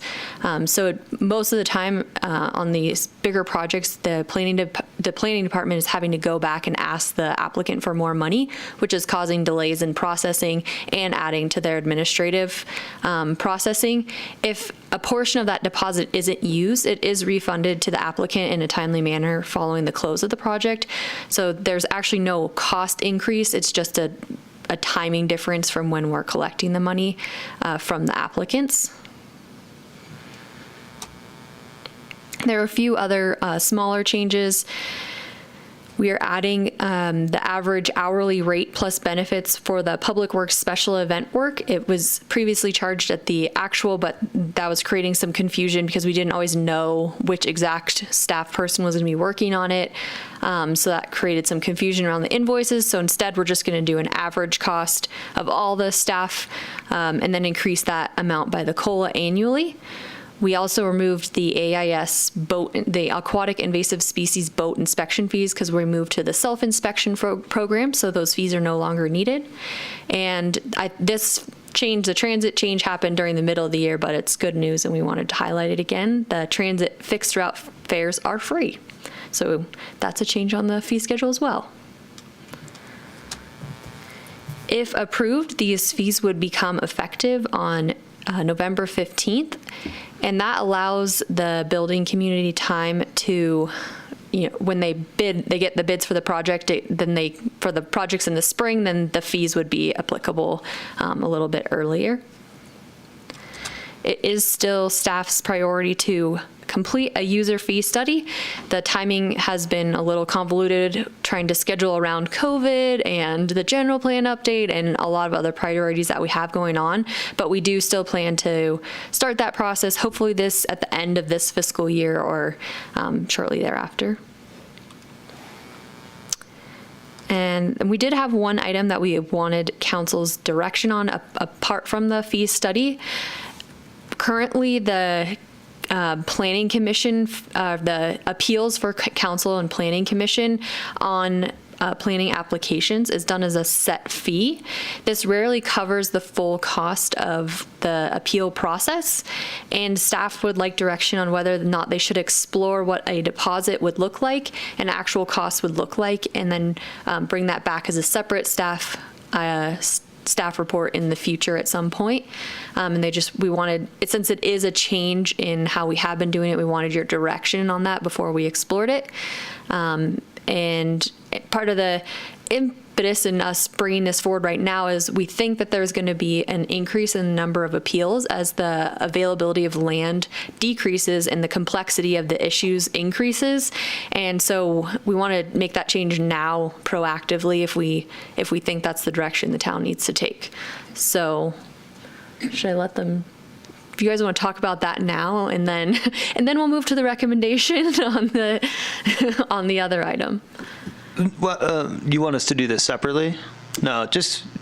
So I think really two things. One would be action on the fee schedule, right. And the second would be whether or not we want to try to move to capturing the full cost of an appeal, or not do that. Yeah, which effectively means that the taxpayers subsidize the appeals. Right. And there's pros and cons to each of those approaches. Yep. Okay. Did you, so we're really just the resolution to approve, and then you want just some loose direction on the second piece? Yep. Got it. Thank you, Nikki. Sorry. Threw me for a loop there trying to split those up. Cool. You good? Anything else? So if you have any questions, I'd be happy to answer them. And there's also people here from the departments as well. Thank you. Excellent. Let's move to council questions. I don't remember where I started. I think it's your turn, Councilmember Commendatore. One question on the deposit planning fees. The way I understand that is actually, I mean, the planning fees, other than any minor adjustments because of COLA, the deposit is just enabled to get a larger amount up front in order to fund, which will make it easier for a planning department to fund the project to get it through planning more quickly. Is that? Yeah, that's correct. As soon as the deposit they've collected has been used up, we stop work on the project. So that can cause delays for the applicant, but we do that to ensure that we do actually get the money before we continue putting in work into that project. So yeah, it will theoretically speed up the timing on those projects. Okay. That was my only question I had. Vice Mayor Closta? That was actually the only question I had too. So thanks. Nothing? David? Just a question on the CPI index. We tie ourselves, I guess, because there aren't other options to San Francisco, Oakland, and obviously we have a strong connection with the Bay Area. But is there a statewide CPI? And if there is that markedly different than the Bay Area, or would that be worth thinking about? I haven't looked at it. We've always gone with the San Francisco CPI because of how much of our tourist economy is based on the Bay Area. So we feel like there's like a little bit of a nexus in using that, whereas the state overall, we don't have as much of a connection. And there's not one for Sacramento, for example. Okay. All right. Thank you. But you did shake your head that there is. Okay. Okay. Thank you. I just have one question on the appeal process part of our conversation, and that is, can we maintain the same process that we have now, except for the fact that when it comes to council, our option is always, do we grant the appeal or not? But then we always have a second question of, are we going to refund the appeal fee? Can a second question be added to that to simply say, can we refund an appeal fee, and or do we want to assess full market value of said appeal fee? Like, basically what I'm trying to get at is, can we keep the barrier to appeal reasonable so that, an individual can do it just as much as a big corporation or whatever, and then on the backside determine, wow, staff spent hundreds of hours on this thing, and then you just walked away, right? That's where... Yeah, that can be done.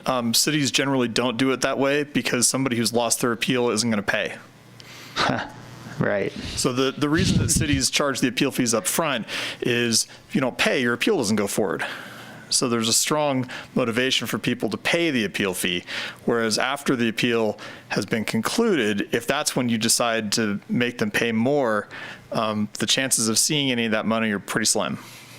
And can the appeal fee be turned into a deposit of some sort that's higher?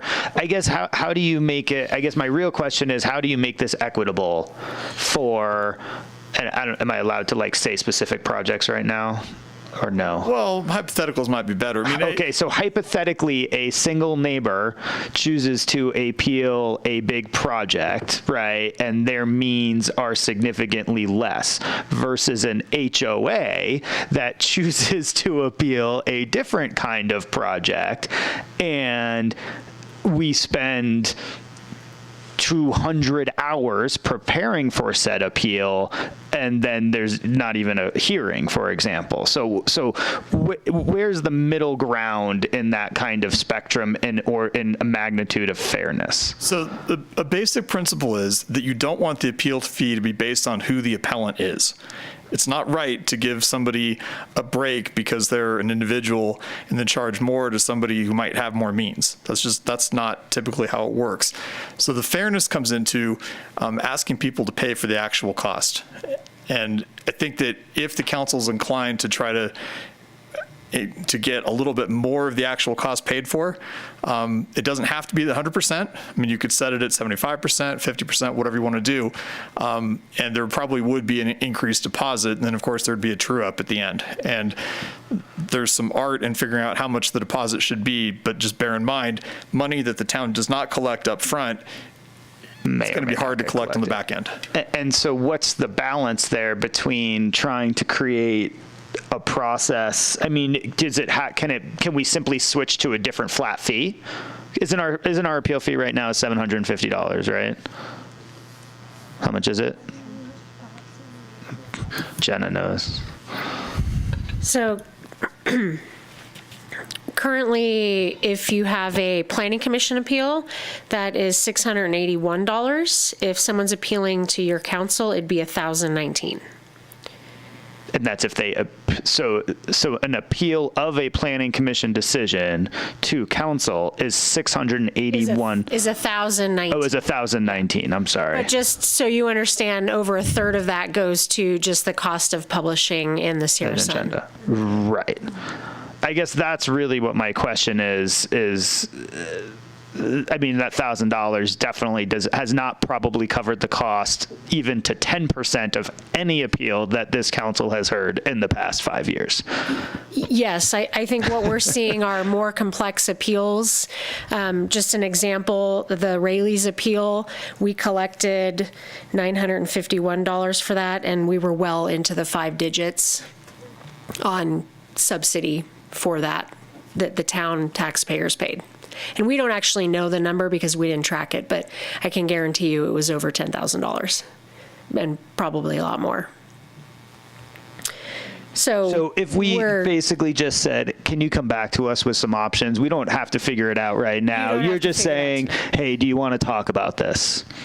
Yes, right. And we can definitely come back at a future date with a staff report with options. Yeah, great. Thank you. That was my question. Council would retain the ability to waive all fees. We could still waive all fees, yes. Right? But we can't change it. We can't have an option sort of a la my first question, which is like, now we want to charge you $10,000. We can't do that. Yeah. Right. Got it. What if they win? It could be a condition of approval. Okay. Okay. Let's go to public comment. Does anybody else want to jump on that bandwagon and ask more questions on that one? Sorry if I hammered that too deeply. No questions, just okay. Any public comment, Sarah? Public comments officially open? Not on this item. No public comment. Seeing none, closing public comment. Move to deliberation. Did you have you had a comment? I mean, are we going to do one and then the other? Or are we going to do them both just now? let's do the appeal one first because that doesn't take any action. So the question before us is basically, do we want staff to come back at some point in the future with some options on the appeal fee structure? And that is really it. That's the question, is do we want them to come back? So I have some concerns with the appeal dollar amount and what is expected from someone who's appealing it. First of all, to create some number that makes the thresholds too high, and it looks like we're now creating a way to stop appeals from happening from whatever decisions we make. So I'd be very cautious of just throwing out higher numbers or putting bigger burden. Part of it is the town has skin in the game, and we don't have to go into the details of what that looks like. Hold on a second. You asked for it. Yeah, but we're just trying to get, I'm going to let you finish, Tony, but we're just, so do you want staff to come back with a staff report for an appeal? So the answer, if we're going to work through it, we're going to work through it. So let me work through it, okay? Okay. I mean, please don't interrupt me. So I'm just trying to keep us on target, but I apologize. It's a big issue. I apologize. Continue. It's a big issue. It's about transparency. It's about integrity. But it's one of the big things. Okay. So we got to work through it right. Okay. So the reality is this: if we're going to go out there and have a discussion about what it is, they need to understand what we're talking about and what the concerns are. Concern is if we go out down the road and have higher fees or put a bigger burden on the person appealing, the company appealing, it creates a totally different situation where now we are putting ourselves in a place where we can approve whatever and protect a planning commission decision or whatever we want in perception. Whether it's real or not, it's not my point. It's all about perception. And I am very, very concerned that we want to go down that road. So there should be an easy barrier, as you said, to go into an appeal. I don't mind having whatever that number is. Nominal should be something. I don't like giving money back. If they appeal, they lose. That's the thing. But I don't want to make it so difficult that we create new problems that we don't need to have, even though we as a town are picking up the costs. So would you like to have a future discussion about this or no? So, yeah, but I'm trying to frame it in a way that I think is a concern. So, yeah, I mean, sure, it should be worked on. But okay, that was the end. That's what we're trying to get at. Anna. I think it's an important discussion to have. I look forward to it. Thank you. Yes, I think it should come back. An individual or entity's right to appeal is a basic right. I think it's an important right, and I agree that I'd like for staff to explore how to make this as equitable as possible, both for someone, an appellant, and in consideration of staff time. So I think it's worth further exploration and having this come back for discussion. Great, thank you. So you have direction there. We want to see it back. Yeah, and we've got some good input on the range of options. Right. From partial, where we're at now to some higher degree of fee, but that's still subsidized, all the way to another sideboard, which would be full cost recovery. So I think we can lay out those 3 or 4 options for you for consideration. Thank you. And I don't mean by next council meeting, obviously. You have plenty of time. Great. Now let's move on to fee schedule. Any additional deliberation on the fee schedule? Seeing none. Councilmember Tierman, how about a motion? Take that mask back up. I move that we adopt Resolution 2020-62 approving the annual inflationary adjustment, additions and corrections to the townwide fee schedule. Second. And all in favor? Aye. Aye. Any opposed? No. Motion passes. All right. Last but not least, Jenna, item 7.4, reappointments to the General Plan Advisory Committee.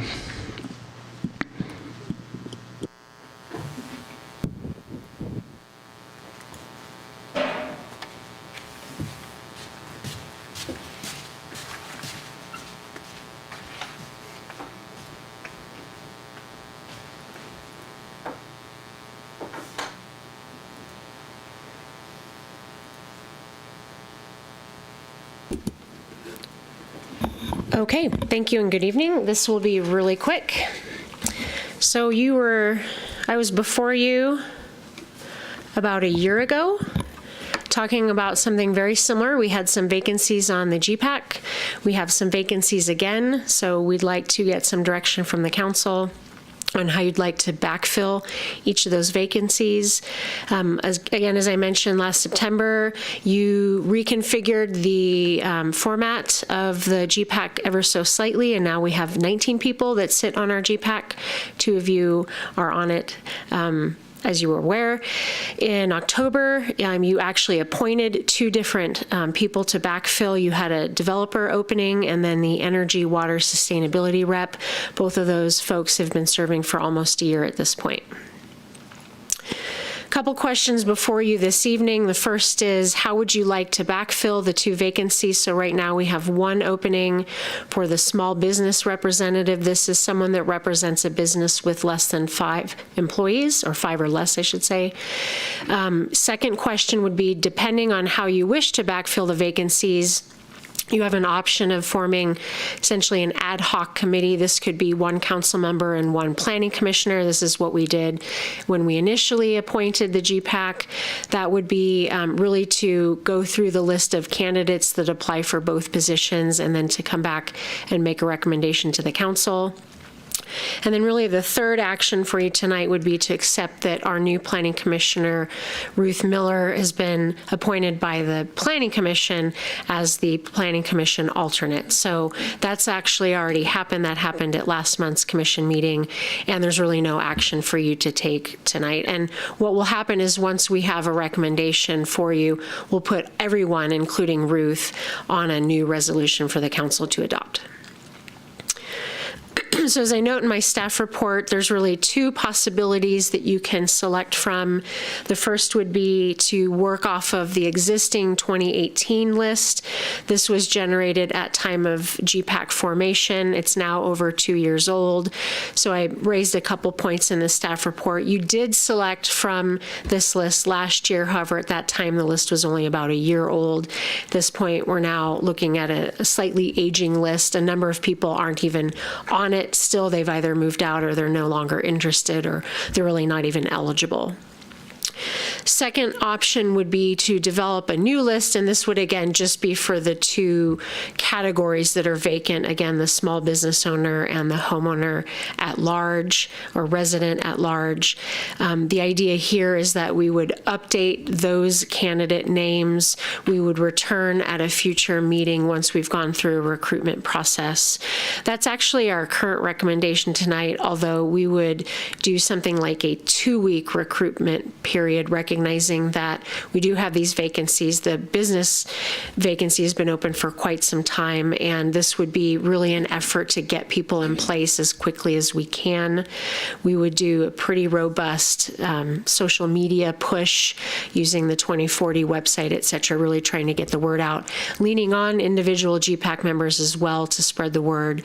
And then again, we would recommend having a selection committee in place that staff would help facilitate, and then we would return back as quickly as we can with a recommendation. That's all I've got. It's up to you to decide how you'd like to move forward. Obviously, the recommendation that we have before you is a little bit slower than if we were just to work off of the 2018 candidate list, which we can bring back very quickly if that's how you want to move forward. Great. Thank you. Questions?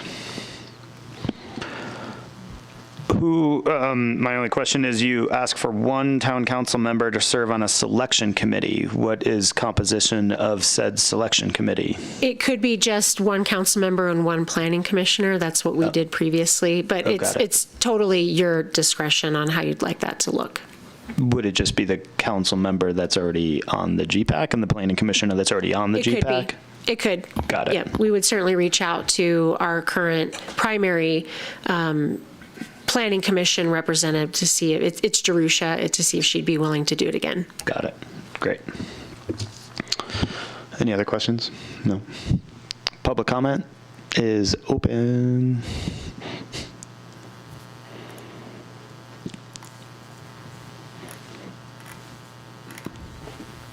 We got one.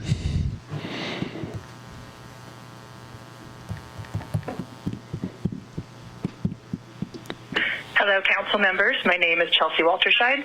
I am a GPAC member.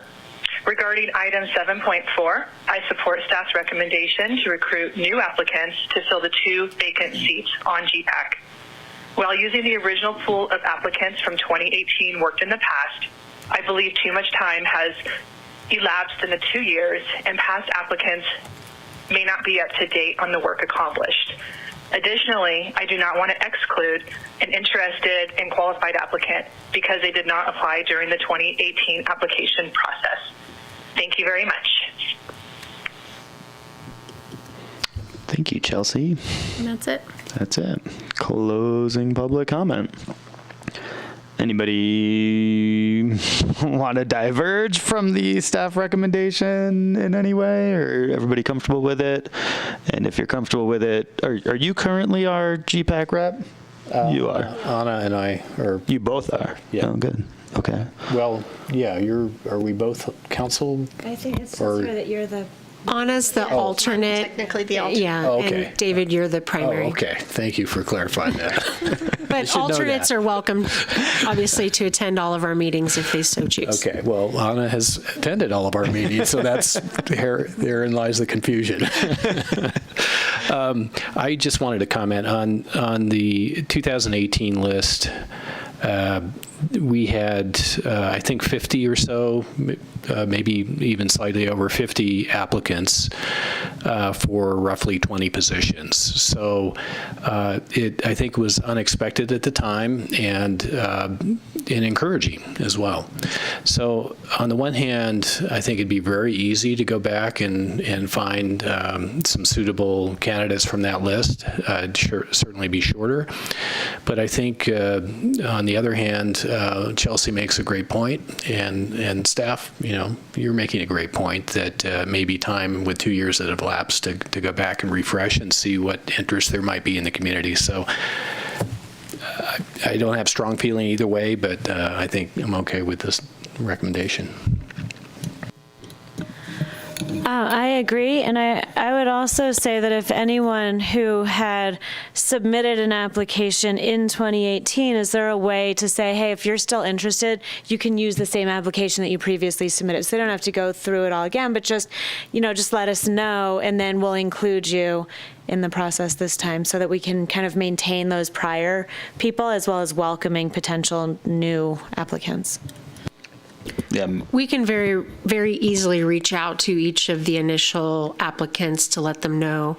I think one of the decision points would be, do you want them to actually resubmit an updated application or just rely on what they had from a couple years ago? It'd be up to them, in my opinion. I don't feel strongly either way. If they want to just resubmit, make it easy. They've already done it once. If they want to do it again, they could just reply to said email and say, yes, use my old application, pretty easily. I was just going to add, that's a great looking dog on the slide. You might want to consider a canine application. Might have to create a new category. And so that means, Councilmember Tierman, are you okay sitting on also that selection committee with Jerusha if she's interested? Yeah, I'm fine with it. You're fine with that? Yeah. Great. Okay. So unless we have any further comment, we have an agreement. Unless you're dying to do it. No, I'm very comfortable with I was trying to get on and off something. You have made excellent decisions in the past, and I fully support your decision-making on this. Thank you. Great. Vice Mayor Klostad, how about a motion? I move that we accept staff's recommendation for the process in appointing 2 new GPAC members. I'll second it. And specifically having Councilmember Tierman be on the committee. And just to make sure that's on the record. Do we have to clarify that? And so we had a motion by Vice Mayor Klostad, a second by Councilmember Commendatore. All in favor? Aye. Anybody opposed? Seeing none, motion passes, and we are good. Thank you very much. We will have some council member reports. Councilmember Chairman, start us off. All right. Speaking of GPAC, participated in our virtual GPAC on August 27th, along with Vice Mayor Klofstad and many others. On the 1st of September, I participated in a Zoom call put on by the Truckee River Watershed Council. It was kind of an update on everything they're up to, all their good work, and that included a number of other past board members of the Truckee River Watershed Council. And then participated, of course, in all the meetings we had last week, budget, etc. And then Saturday morning, every town can use a little TLC, so participated in the Truckee Litter Corps along with Vice Mayor Klofstad. Mayor Pallavi was gracious enough to host us, and the donuts were great, thank you. So, and a great turnout, as we heard earlier tonight.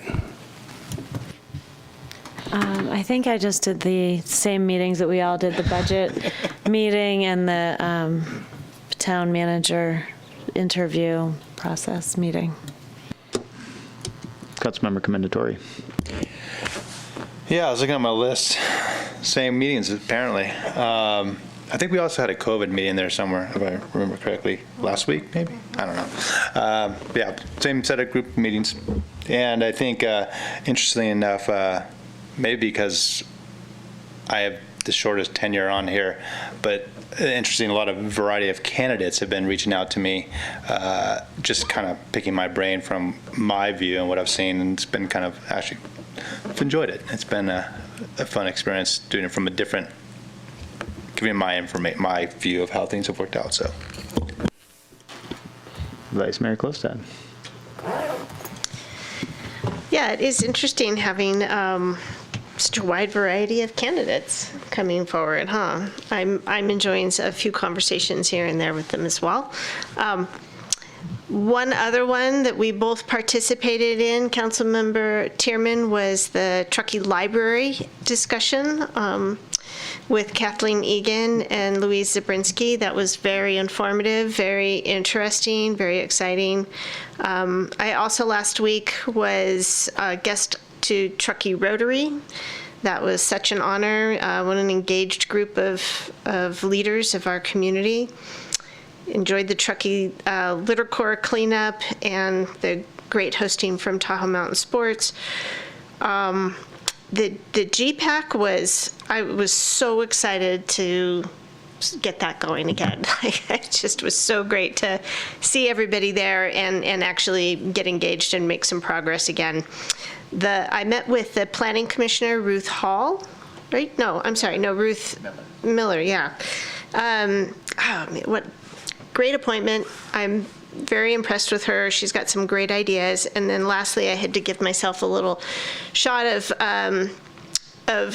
encouragement, and I watched the recording of the Lake Tahoe Summit.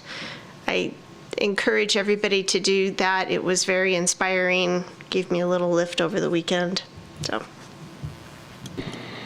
Yeah, mostly all town-related meetings for me, and then thank you to both of you for hosting the Truckee Litter Corps. That was great. It was great to see so many engaged folks out there, and there was just a ton of garbage picked up in that area, so thank you very much for organizing that and staying with that. With that, we are adjourning to, we have more closed sessions next week, September 15th, and then our regular meeting on the 22nd. So thank you all very much. Good night.